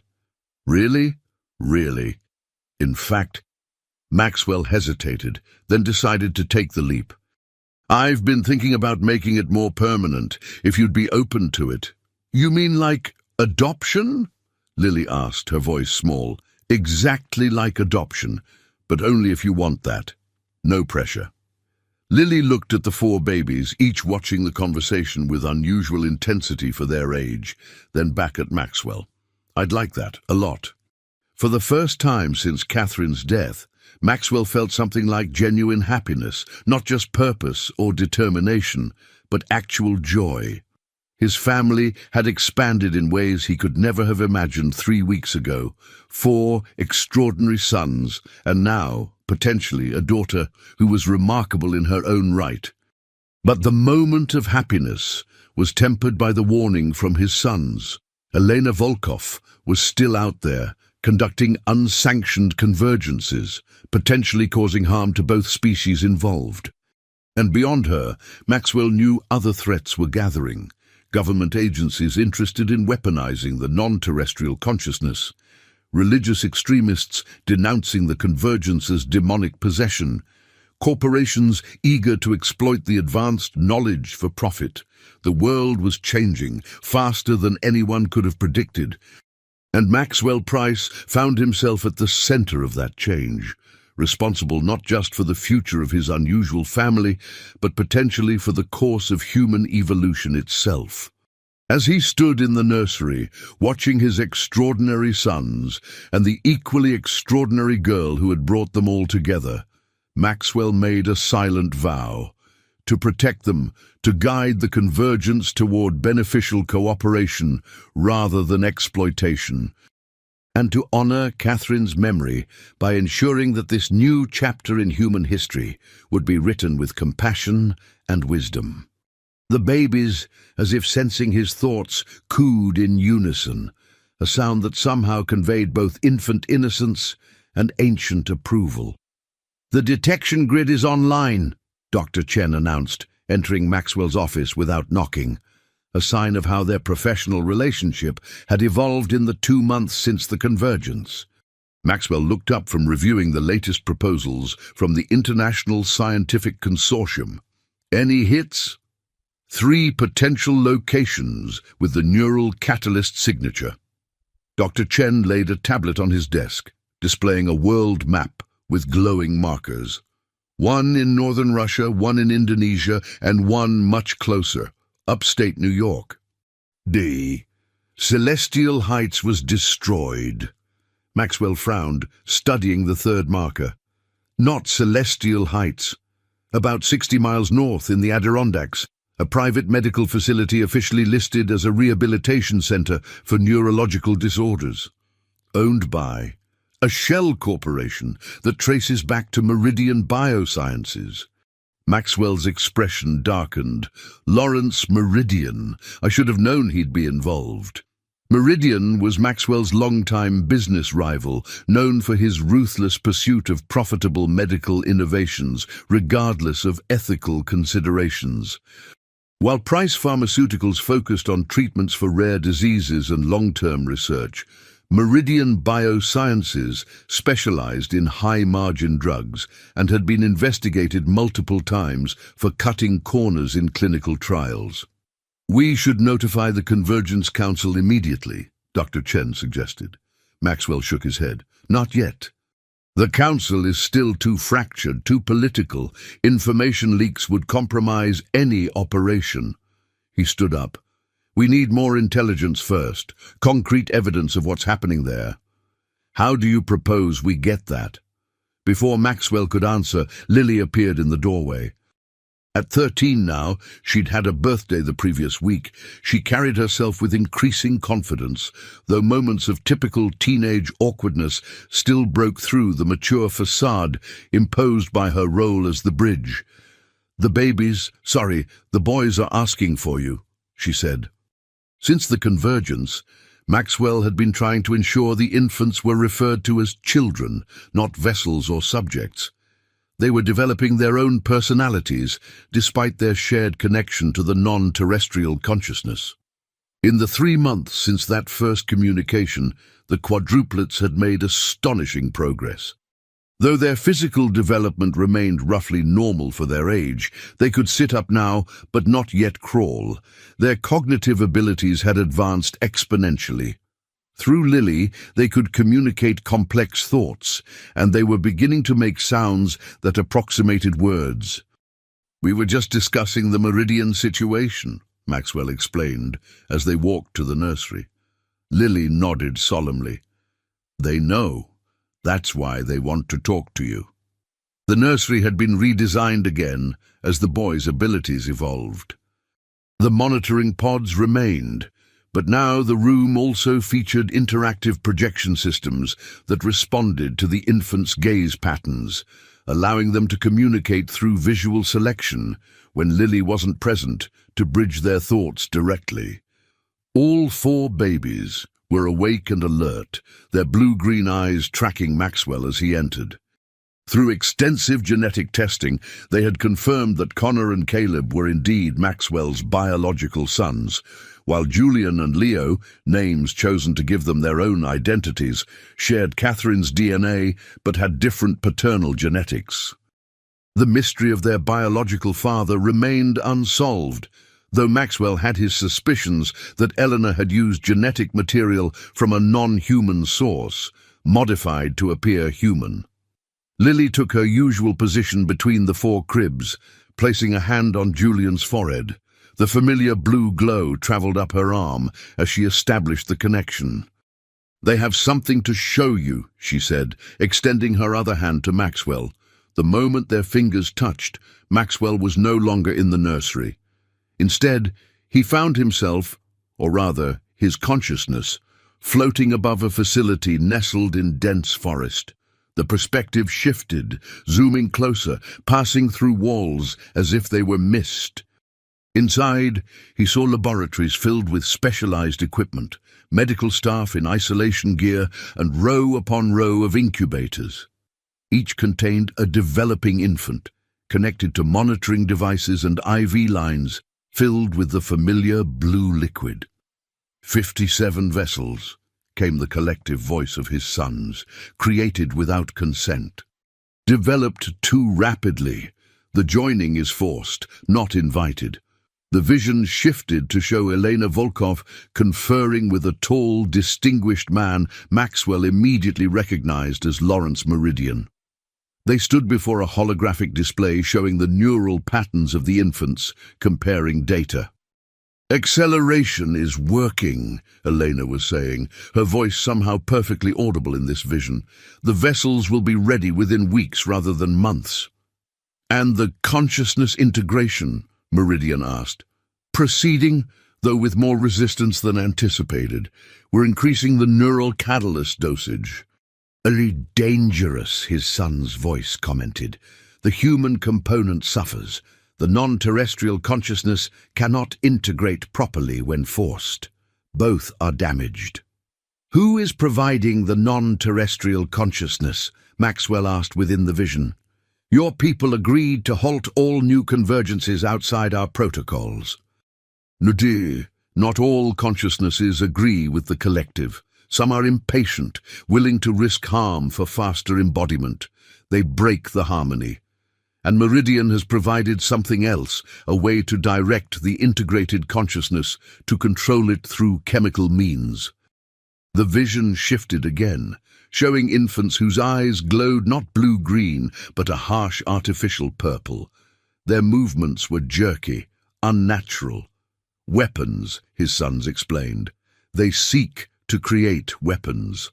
vessels with the knowledge and power of the non-terrestrial consciousness, but controlled by human masters. The horror of what Maxwell was witnessing struck him deeply. Not just the exploitation of innocent human lives, children created solely for this purpose, but also the corruption of the convergence itself, the transformation of what should be a symbiotic partnership into a tool for power and destruction. And the vision faded, and Maxwell found himself back in the nursery, still holding Lily's hand. Her expression mirrored his own horror and determination. "We have to stop them," she said. "We will," Maxwell promised, "but we need to be careful. Meridian has powerful connections in government and military circles. And Elena Volkov knows more about the neural catalyst than anyone, except perhaps you and the boys." He turned to Dr. Chen. "Prepare a secure briefing for select members of the Convergence Council, only those we trust completely. And I want our security team ready for a possible intervention." "You're not planning to attack the facility, Doctor?" Chen asked, alarmed. "Not attack, rescue!" Maxwell looked at his sons, each watching him with those knowing eyes. Those children deserve the same protections, the same chance at balanced development that we've given our boys. And the non-terrestrial consciousnesses being exploited need to be freed from whatever control mechanisms Meridian and Volkov have implemented. "It won't be easy," Lily warned. "The facility has advanced security, and Elena has been developing countermeasures against our abilities specifically." "That's why we won't go in directly," Maxwell said, a plan already forming. "Meridian doesn't know we've located him. We'll use that advantage." Over the next week, Maxwell deployed his considerable resources toward infiltrating Meridian Biosciences. Loyal employees were placed as maintenance contractors at the Adirondack facility. Satellite surveillance was enhanced. Financial transactions were traced, revealing a disturbing network of black market medical suppliers and mercenary security personnel. The full picture that emerged was even worse than the vision had suggested. Meridian wasn't just developing controlled convergence children. He was preparing to auction them to the highest bidders, governments seeking enhanced intelligence assets, corporations wanting vessels for industrial espionage, even wealthy individuals desiring custom-enhanced children as status symbols. The auction was scheduled for exactly 1 week away. "We need to move now," Maxwell told the core team he'd assembled in his secure conference room, "before those children can be sold like commodities." The plan they'd developed was risky but comprehensive. A coordinated raid involving trusted members of federal law enforcement who had been carefully vetted by Lily for their ethical standards, backed by medical teams prepared to care for the infants, and supported by legal experts ready to document every violation for prosecution. What Maxwell hadn't told the team was the role his sons would play. Through Lily, they had explained their ability to temporarily disrupt the forced convergence control mechanisms Volkov had implemented, but only if they were physically present at the facility.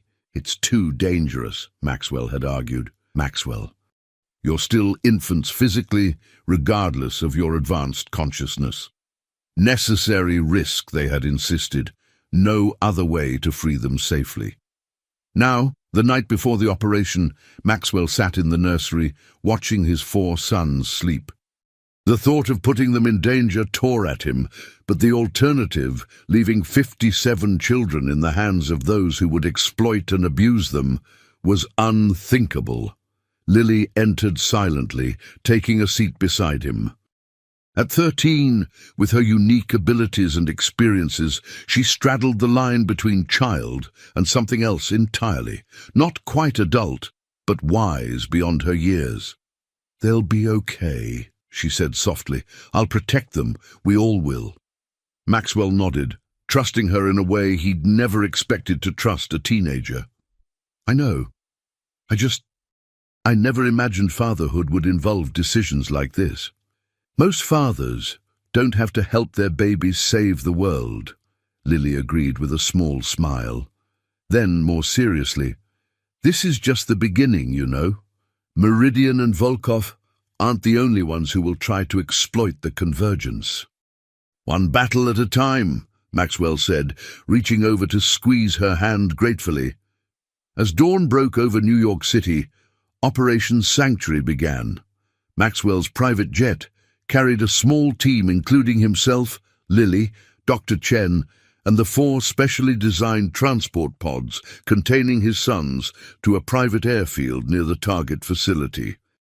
There they met the federal task force that would execute the official raid. Everything was in place, everything was ready. And yet, Maxwell couldn't shake the feeling that something was about to go very, very wrong. The Adirondack facility looked deceptively peaceful, nestled among pine trees with the morning sun glinting off its glass exterior. From the command vehicle parked a mile away, Maxwell watched the surveillance feeds with growing tension. "Alpha Team in position," came the report through the secure channel, awaiting final authorization. Maxwell looked at Lily, who sat cross-legged on the floor of the vehicle, eyes closed, one hand resting on each of the 4 transport pods containing his sons. A faint blue glow outlined her entire body as she maintained the connection between them. "They're ready," she said, without opening her eyes. "The moment we're inside, they can begin disrupting the control network." Maxwell gave the signal. "Operation Sanctuary is a go. Remember, the primary objective is the safety of the infants. Apprehending Volkov and Meridian is secondary." The raid proceeded with military precision. Security systems were disabled simultaneously from multiple access points. The outer perimeter was secured within minutes, but as the teams breached the main building, the first sign of trouble appeared. "Sir, we're encountering resistance," reported the Alpha Team leader, "security personnel with unusual capabilities." On the surveillance feed, Maxwell watched in horror as what appeared to be teenagers, no more than 15 or 16 years old, engaged the tactical team with inhuman speed and coordination. Their eyes glowed purple, just as he'd seen in the vision. "Earlier prototypes," Lily gasped, her connection with the quadruplets allowing her to understand what they were seeing. "Forced convergence from previous experiments. They're being controlled remotely." "Can your connection help them?" Maxwell asked urgently. "We need to get closer," Lily replied. "The boys can disrupt the control signals, but only within a certain range." The decision was immediate. "Move us in," Maxwell ordered the driver. The command vehicle lurched forward, approaching the facility under the protection of the tactical teams that had secured the outer areas. They stopped at the loading dock, now controlled by friendly forces. "Stay close to me," Maxwell instructed Lily as they prepared to enter. The transport pods were loaded onto a specialized cart designed for rapid movement through the facility. Dr. Chen and 2 trusted medical technicians accompanied them, along with 4 heavily armed security personnel from Maxwell's private team. Inside, the facility was a maze of sterile corridors and secured laboratories. The sounds of the ongoing operation echoed through the building, commands shouted, doors being breached, the occasional burst of weapons fire. "This way," Lily said with certainty, guiding them toward what she sensed was the central nursery. As they rounded a corner, they encountered 2 of the enhanced teenagers. Up close, they were even more disturbing, their movements mechanical, their purple glowing eyes vacant despite their focused attacks. Before Maxwell's security team could react, the teenagers moved with blurring speed toward the transport pods. "Now!" Lily shouted, dropping to her knees beside the pods and placing her hands on 2 of them. A pulse of blue energy erupted from the quadruplets, spreading outward in a visible wave. When it reached the attacking teenagers, they staggered, their purple eyes flickering. Confusion crossed their faces, followed by pain, then recognition. "Help! Us!" One managed to gasp before collapsing. Dr. Chen rushed forward to check their vitals. "They're alive, stable, but whatever was controlling them has been disrupted. They need medical attention," Maxwell ordered. "Get them to the evacuation point." They pressed on, encountering two more groups of the controlled teenagers. Each time, the quadruplets' energy pulse freed them from whatever force was directing their actions. But Maxwell could see the effort was taxing on his sons. Their vital signs fluctuated with each pulse, their tiny bodies struggling with the enormous energy they were channeling. Finally, they reached the central nursery, a vast, circular chamber filled with rows of specialized incubators. Each contained an infant, connected to IV lines of glowing blue liquid and monitoring equipment that blinked with purple light. Medical staff, apparently unaware of the raid in progress, continued their work until the doors burst open. "Federal agents! Hands where we can see them!" shouted the tactical team leader as his personnel secured the room. The medical staff complied immediately, most looking relieved rather than resistant. Maxwell realized they were likely ordinary doctors and nurses, perhaps unaware of the full nature of what they were participating in. "Find Volkov and Meridian," he ordered the security team, while Dr. Chen began assessing the condition of the infants. "These children are in distress," she reported grimly.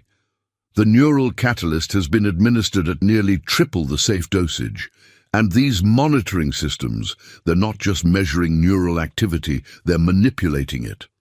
Lily approached the nearest incubator, placing her hand against the clear surface. The infant inside reacted immediately, its purple-tinged eyes focusing on her with desperate intensity. "They're trapped," she whispered. "The human consciousness and the non-terrestrial, both trapped by the control protocols. Neither can fully express or connect properly." "Can we help them?" Maxwell asked. Lily looked at the quadruplets in their transport pods. "Yes, but it will take all their strength, and mine. We need to remove the control devices first."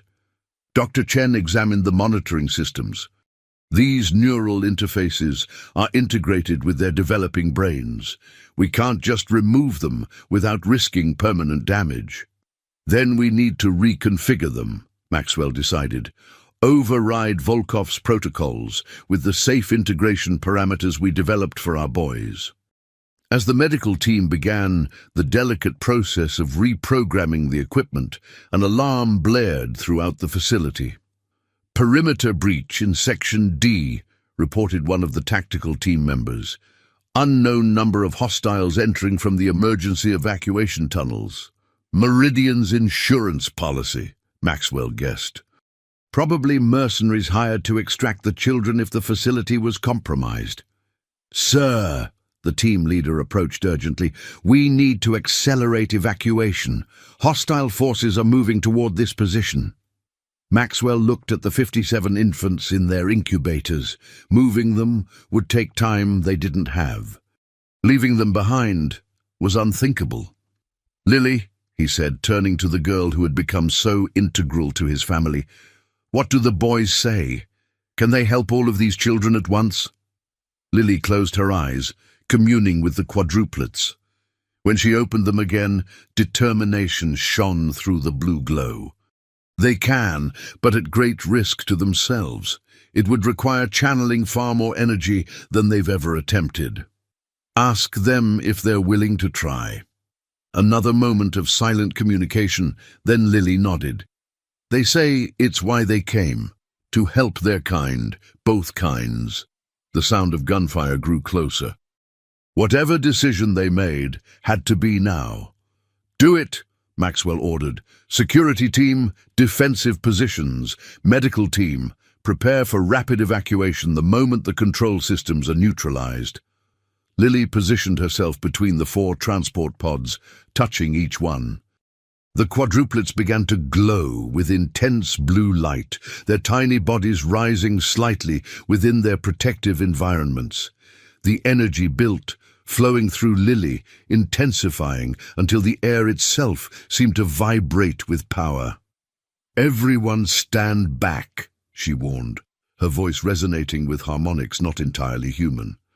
The blue energy erupted from Lily in a massive pulse, expanding outward to touch each of the 57 incubators simultaneously. The control equipment sparked and failed as the wave passed through it. The purple glow in the infant's eyes shifted, flickering between purple and blue before stabilizing into the same blue-green that characterized Maxwell's sons. For a moment, absolute silence fell across the nursery. Then, as one, all 61 infants, the quadruplets and the rescued children, opened their eyes fully and began to cry. Not the mechanical wailing they had been producing under control, but genuine human infant cries. "It worked," Dr. Chen breathed, checking the nearest incubator. "The forced controls are down. Their neural patterns are stabilizing." Lily swayed on her feet, exhausted by the channeling effort. Maxwell caught her before she could fall. "You did it," he told her proudly. "We all did," she corrected, smiling weakly, "but we need to move quickly. They're coming." As if on cue, an explosion rocked the far side of the nursery. Through the smoke strode Elena Volkov, flanked by more of the enhanced teenagers with purple glowing eyes. "Maxwell Price," she said coldly. "Always interfering with progress." "Progress," Maxwell replied, positioning himself between Volkov and the children. "You call exploitation and abuse progress?" "Evolution requires sacrifice," Volkov replied. "These children are the future, a future you're too afraid to embrace. A controlled future. Slaves to whoever holds the neural leash you've designed?" Volkov smiled thinly. "A necessary phase.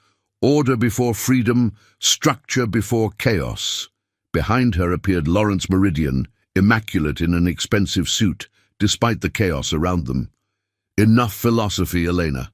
Secure the primary specimens and initiate Protocol Omega." Maxwell's security team had their weapons trained on the newcomers, but Volkov's enhanced teenagers moved too quickly to target effectively. Two of them reached for the quadruplets' transport pods. "Stop them!" Maxwell shouted. But before anyone could react, another pulse of blue energy emanated from the four brothers, gentler this time, but precisely targeted. When it reached the controlled teenagers, they froze, then slowly lowered their hands. "We will not."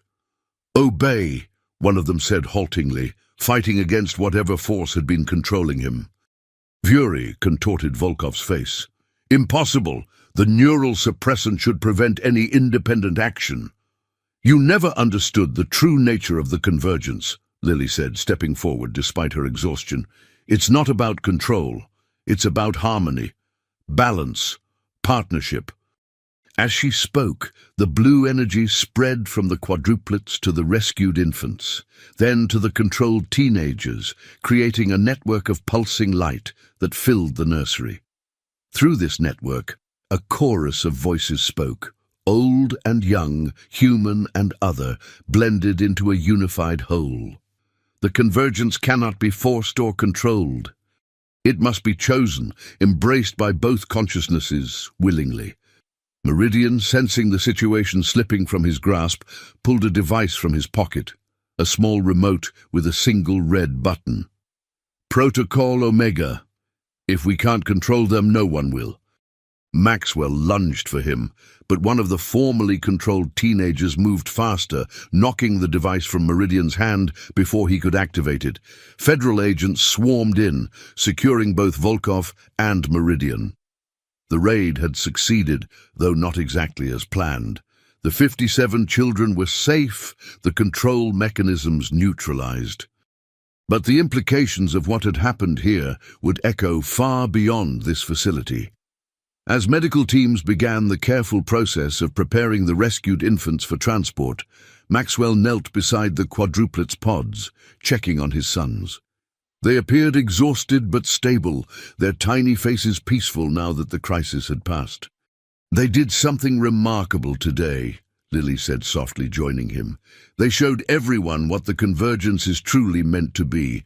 Not domination by either species, but a partnership that makes both stronger." Maxwell nodded, pride swelling in his chest. "They're changing the world, one mind at a time. And so are you," Lily added. "By choosing to protect rather than exploit, to understand rather than control." As they prepared to leave the facility, Maxwell gazed at the rows of rescued infants, 57 new lives who would now have the chance to develop naturally, their dual consciousnesses finding harmony rather than conflict. Each represented both a responsibility and a hope for the future. The world was changing. The convergence was just the beginning.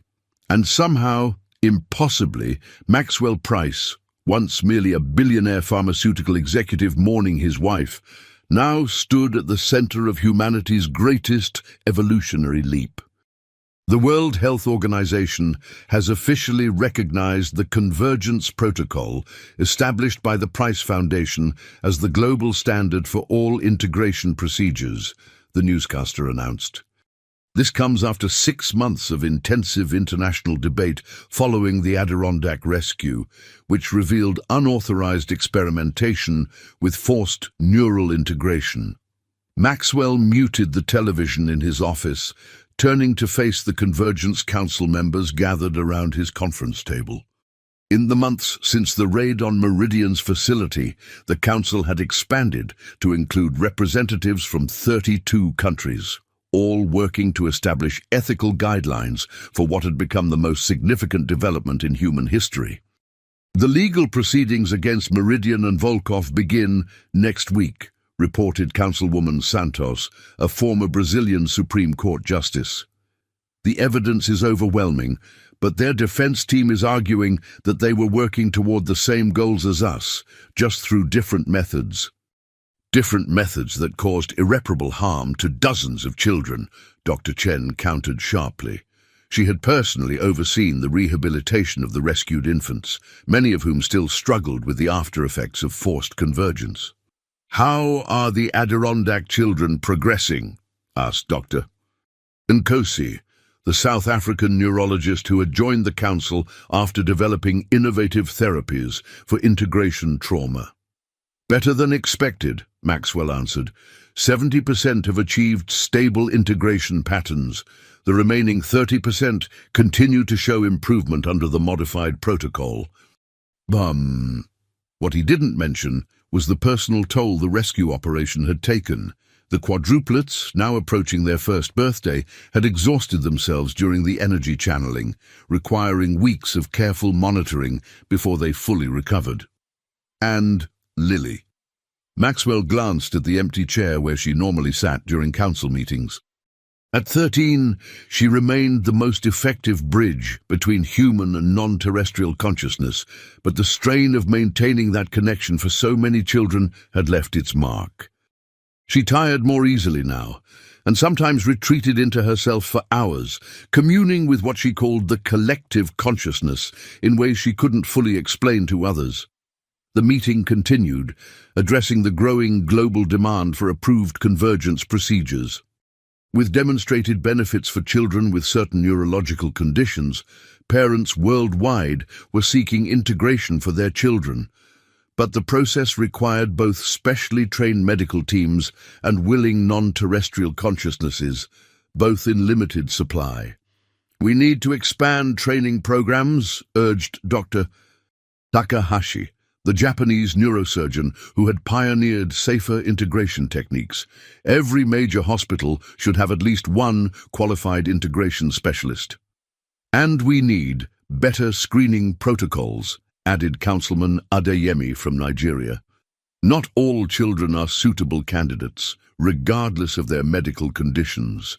The neural compatibility factors are still poorly understood." Maxwell listened to the debate, marveling at how quickly the world had adapted to a reality that would have seemed like science fiction a year ago. The initial panic and conspiracy theories had gradually given way to cautious acceptance as the benefits became clear. Children once trapped in non-responsive bodies, finding voices and connections. New treatments for previously intractable neurological conditions, advances in understanding consciousness itself. But with acceptance came new challenges. Religious objections persisted in many regions. Exploitation attempts continued despite international prohibitions. And the non-terrestrial consciousness itself was evolving as more of its members integrated with human hosts, developing perspectives and desires that sometimes diverged from the original collective. The council meeting adjourned after setting the agenda for the upcoming United Nations special session on convergence regulation. As the members filed out, Dr. Chen lingered behind. "You seem distracted today," she observed once they were alone. "I'm concerned about Lily," Maxwell admitted. "She's withdrawing more and more. The boys say she's expanding her connection to the collective, but I worry about the human side of her, the 13-year-old girl who deserves a normal adolescence." Dr. Chen nodded sympathetically. "It's a valid concern. Her neural patterns have been changing more rapidly in recent weeks. The integration is progressing at an accelerated rate compared to the children." "Is it dangerous?" Maxwell asked, the fear he'd been suppressing finally surfacing. "Not physically, no, but psychologically. We're in uncharted territory. No one has integrated as deeply as Lily while still maintaining their original human consciousness. She's creating a new path with every step." Before Maxwell could respond, his private phone chimed with a message from Teresa. "Boys asking for you. Urgent." "I have to go," he told Dr. Chen, already heading for the door. In the year since the initial convergence, the nursery had evolved into what the staff now called the Nexus, a specially designed environment that supported both the quadruplets' physical development and their unique neurological needs. Interactive surfaces responded to their thoughts, conveyed through subtle neural interfaces developed as safer alternatives to Volkov's invasive systems. At 14 months old, the boys were developing physically at a normal rate. They could crawl now, and Connor had recently taken his first tentative steps. Cognitively, they remained far beyond their peers, communicating complex concepts through a combination of rudimentary speech, the thought-responsive interfaces, and their connection with Lily. When Maxwell entered the Nexus, all four turned to him with identical expressions of concern. "Dada," Connor said aloud, one of the few spoken words they used regularly, but through the interface, more complex communication appeared on the surrounding screens. "Lily in danger. Connection changing. She travels too deep." "What do you mean?" Maxwell asked, kneeling beside them. "Where is she?" "Her room. Physical body present. Consciousness expanding beyond safe parameters." Maxwell didn't wait to hear more. He rushed to Lily's suite, where she often retreated for privacy during her deeper communion sessions with the collective consciousness. He found her sitting cross-legged on her bed, eyes closed, surrounded by a blue aura so intense it illuminated the entire room. Her body was rigid, barely breathing. "Lily," he called, approaching cautiously. "Lily, can you hear me?" No response. The blue glow pulsed, growing stronger. Maxwell touched her shoulder gently. The moment his fingers made contact, a surge of energy traveled through him, not painful but overwhelming. Images flooded his mind. Stars, planets, vast networks of consciousness spanning distances beyond comprehension. And somewhere within that cosmic web, Lily's consciousness, stretching thinner and thinner as it expanded outward.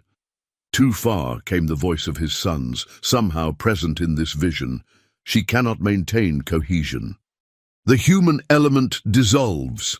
Understanding hit Maxwell with terrifying clarity. Lily wasn't just communicating with the collective consciousness, she was merging with it, losing her individual human identity in the process. "Lily!" he called into the void of stars and light. "Lily, come back!" A flicker of recognition, a momentary coalescence of the scattered energy. "Maxwell, yes, follow my voice, come back to us. So beautiful here, so vast. I can see everything." "I know," Maxwell said gently, "but you're not ready to stay there yet.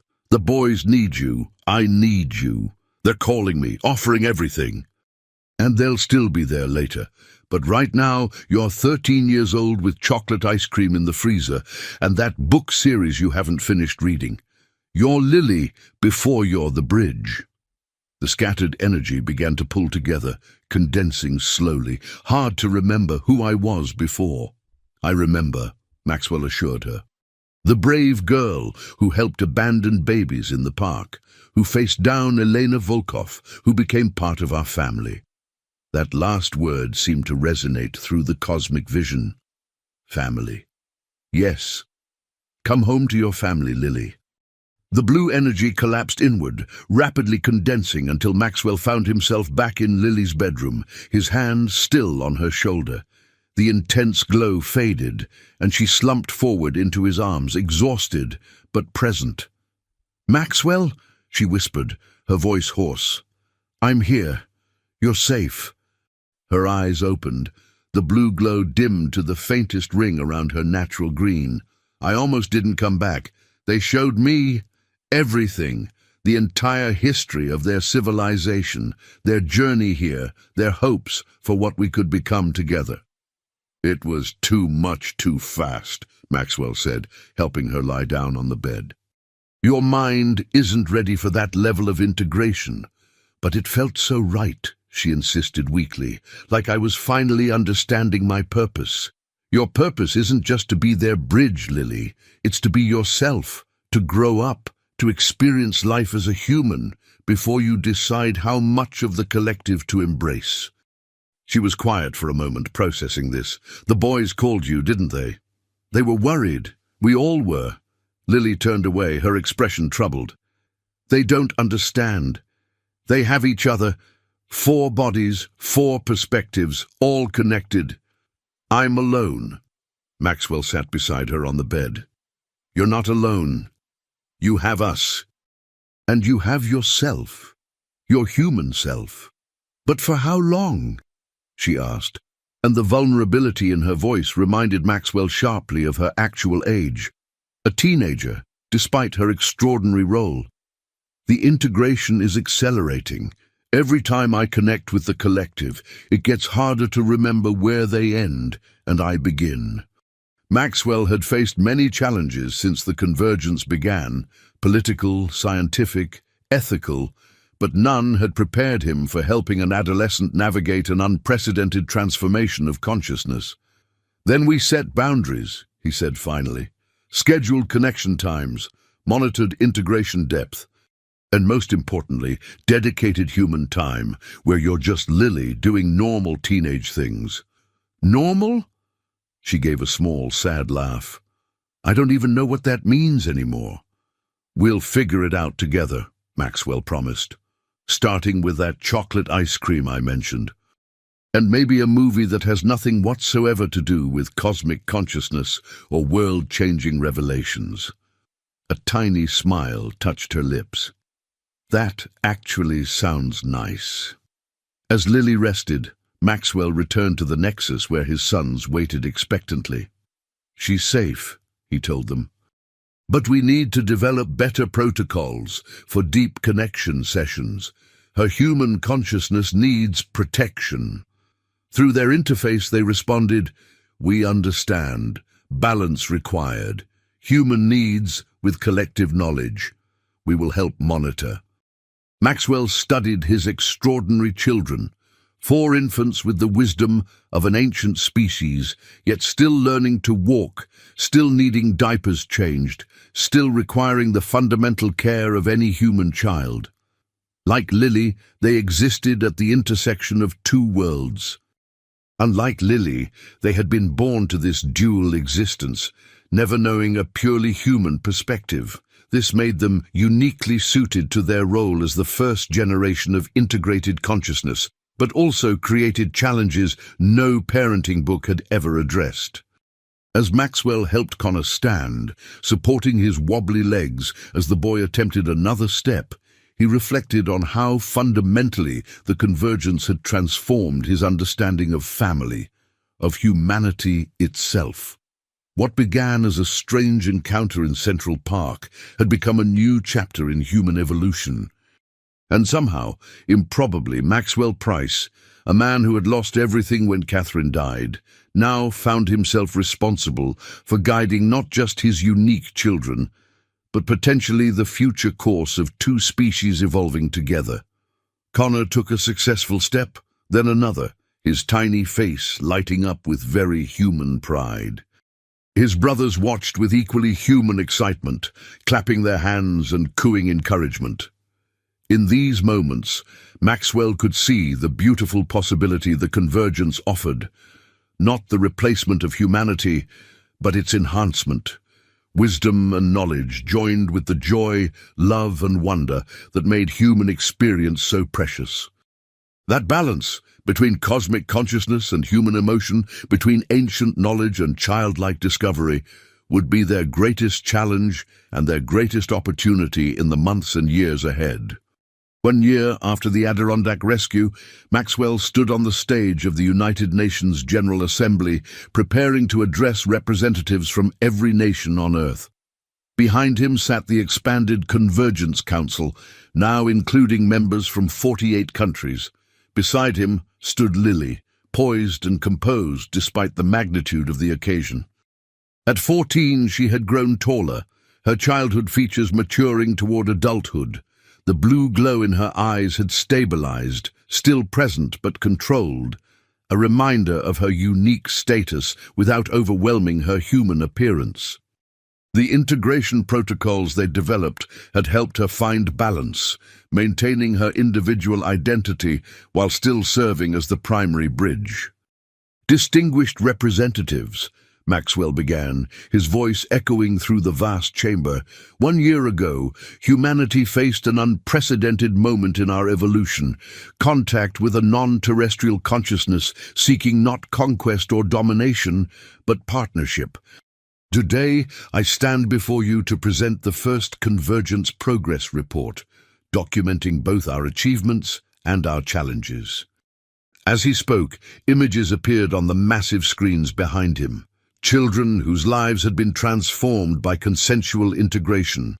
Medical breakthroughs developed using knowledge shared by the non-terrestrial consciousness, the global network of convergence centers providing safe, ethical integration services. We have now successfully facilitated 1,187 consensual integrations worldwide, Maxwell continued. Each represents a partnership between human and non-terrestrial consciousness, enriching both. The medical benefits alone have transformed our understanding of neurological conditions once considered untreatable. He didn't mention the ongoing challenges. The black market for neural catalyst that had emerged despite international prohibitions, the religious extremists who had bombed a convergence center in Oslo 3 months earlier, the continuing debate over whether integrated children should be treated as a separate legal category with specialized rights and protections. Those discussions would come later, in closed sessions with world leaders. Today was about celebrating progress and building continued support for the carefully managed convergence process. And now, Maxwell said, I would like to introduce someone who embodies the promise of the convergence more than anyone. Many of you know her as the Bridge, but she is also a 14-year-old girl named Lily Price who has agreed to share her unique perspective. He stepped aside, allowing Lily to take the podium. The assembly hall fell silent as she adjusted the microphone. "Hello," she began, her voice steady despite the billions watching worldwide. "My name is Lily, and for the past year I've been living between two worlds, the human world I was born into and the vast collective consciousness that reached across the stars to find us." As she spoke, Maxwell marveled at her poise. Despite her extraordinary abilities, she had indeed found ways to experience normal adolescence, attending a specialized school program, developing friendships with both integrated and non-integrated peers, arguing with Maxwell about ordinary teenage concerns like social media access and curfews. The adoption had been finalized 6 months earlier, giving her the legal protection of family as well as the emotional connection. What I've learned from this experience, Lily continued, is that consciousness, whether human or non-terrestrial, shares fundamental qualities: the desire to connect, to understand, to grow. The capacity for wonder, for compassion, for love. These aren't uniquely human traits, but universal ones. The assembly listened rapt as she explained, in terms even non-specialists could understand, the nature of the partnership developing between the two species. She addressed fears directly, acknowledging legitimate concerns while dispelling misinformation. And she spoke candidly about her own journey, the challenges of maintaining her human identity while embracing an expanded consciousness. As she concluded her address, Lily gestured toward the back of the stage, where Teresa appeared pushing a specialized stroller containing the quadruplets. At 2 years old, they had begun speaking incomplete sentences, precocious but not impossibly so for their physical age. Their dual consciousness remained their secret advantage, visible only in their unusually perceptive expressions and the faint blue-green glow that occasionally appeared in their eyes during moments of deep concentration. "These are my brothers," Lily said with genuine affection, "the first children of the convergence. They represent what's possible when we approach this evolutionary step with care, ethics, and love. They are fully human and something more, not lesser for their difference, not greater, just beautifully, wonderfully unique." The assembly rose in applause as Maxwell joined Lily at the podium, the quadruplets waving cheerfully from their stroller, clearly enjoying the attention. For a moment, they appeared to be simply a father with his 5 children, a family unconventional in its formation, but genuine in its bonds. Later, at the reception following the address, Maxwell stood to the side, watching as Lily conversed with world leaders with remarkable sophistication while still slipping away occasionally to check her phone like any teenager. The boys were being admired by a group of diplomats, demonstrating their precocious vocabulary while still engaging in typical toddler behavior. Connor trying to escape the stroller, Leo reaching for a plate of cookies just beyond his grasp. "Quite the family you've assembled," came a voice beside him. Maxwell turned to find UN Secretary-General Amara beside him, her expression thoughtful. "Not exactly how I plan to expand my family," Maxwell acknowledged with a smile, "but I wouldn't change it." "They represent hope," the Secretary-General observed, "in a world that desperately needs it." Maxwell nodded, watching as Lily laughed at something the French president had said, a genuine teenage laugh breaking through her formal demeanor. "Balance is the key," he said, "finding a way forward that honors both what we are and what we might become." "And the resistance?" the Secretary-General asked more quietly. "The reports of separatist movements, the threats against integrated children." Maxwell's expression sobered. "Every evolutionary step faces resistance. We continue to build safeguards, to engage with legitimate concerns, to distinguish between fear and hatred. And Volkov? There are rumors she escaped custody during transport." "We're aware," Maxwell confirmed grimly. This had been his greatest concern in recent weeks, intelligence suggesting Elena Volkov had indeed escaped and was gathering resources to continue her work outside regulated channels. "The Convergence Council has enhanced security at all integration centers, and we're working with international agencies to locate her." Their conversation was interrupted as Lily approached, her expression serious despite the celebratory atmosphere. "The boys need to speak with you," she said quietly. "All of them. Together." Maxwell excused himself, following Lily to a private antechamber where Teresa had brought the quadruplets.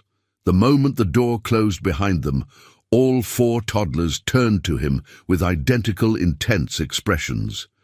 "She's moving," Connor said aloud, his vocabulary advanced but his pronunciation still childishly imperfect. But through Lily, their more complex thoughts flowed.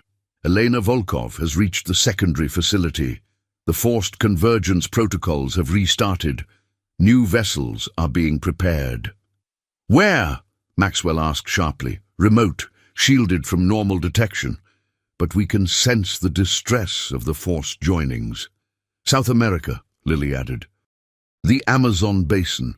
They're showing me images, a facility built into the side of a mountain, disguised as a mining operation. Maxwell processed this information quickly. How many children? 23 vessels in early development stages. The neural catalyst has been modified, harder to detect, faster acting. She's learning from her mistakes, Maxwell noted grimly, making it harder to find her, harder to stop her. There is more, the boys continued through Lily. Volkov is not working alone. She has new allies, those who see forced convergence as a path to power. Meridian's buyers, Maxwell guessed. The ones who were planning to purchase the Adirondack children. Yes, but also others. Some who fear the convergence wish to control it. Some who claim to oppose it seek to weaponize it. Divisions grow. The implications were clear and troubling. Despite a year of progress, the fundamental tensions remained. Those who wanted to exploit the convergence, those who feared it, and those who sought to nurture it as a positive evolutionary development. We need to convene an emergency session of the Security Council, Maxwell decided. Present what we know, coordinate an international response. There's something else, Lily said hesitantly. Something the boys aren't telling you directly. Maxwell looked at his sons, noting a subtle change in their expressions, a wariness, an uncertainty. What is it? Lily took a deep breath. The collective consciousness is divided too. Most support the regulated, consensual approach we've developed. But a growing faction, they call themselves the accelerationists, believe integration is proceeding too slowly. They're beginning to see Volkov's methods as justified by the end result. Are they actively helping her? Maxwell asked, alarmed by this new complication. Not yet.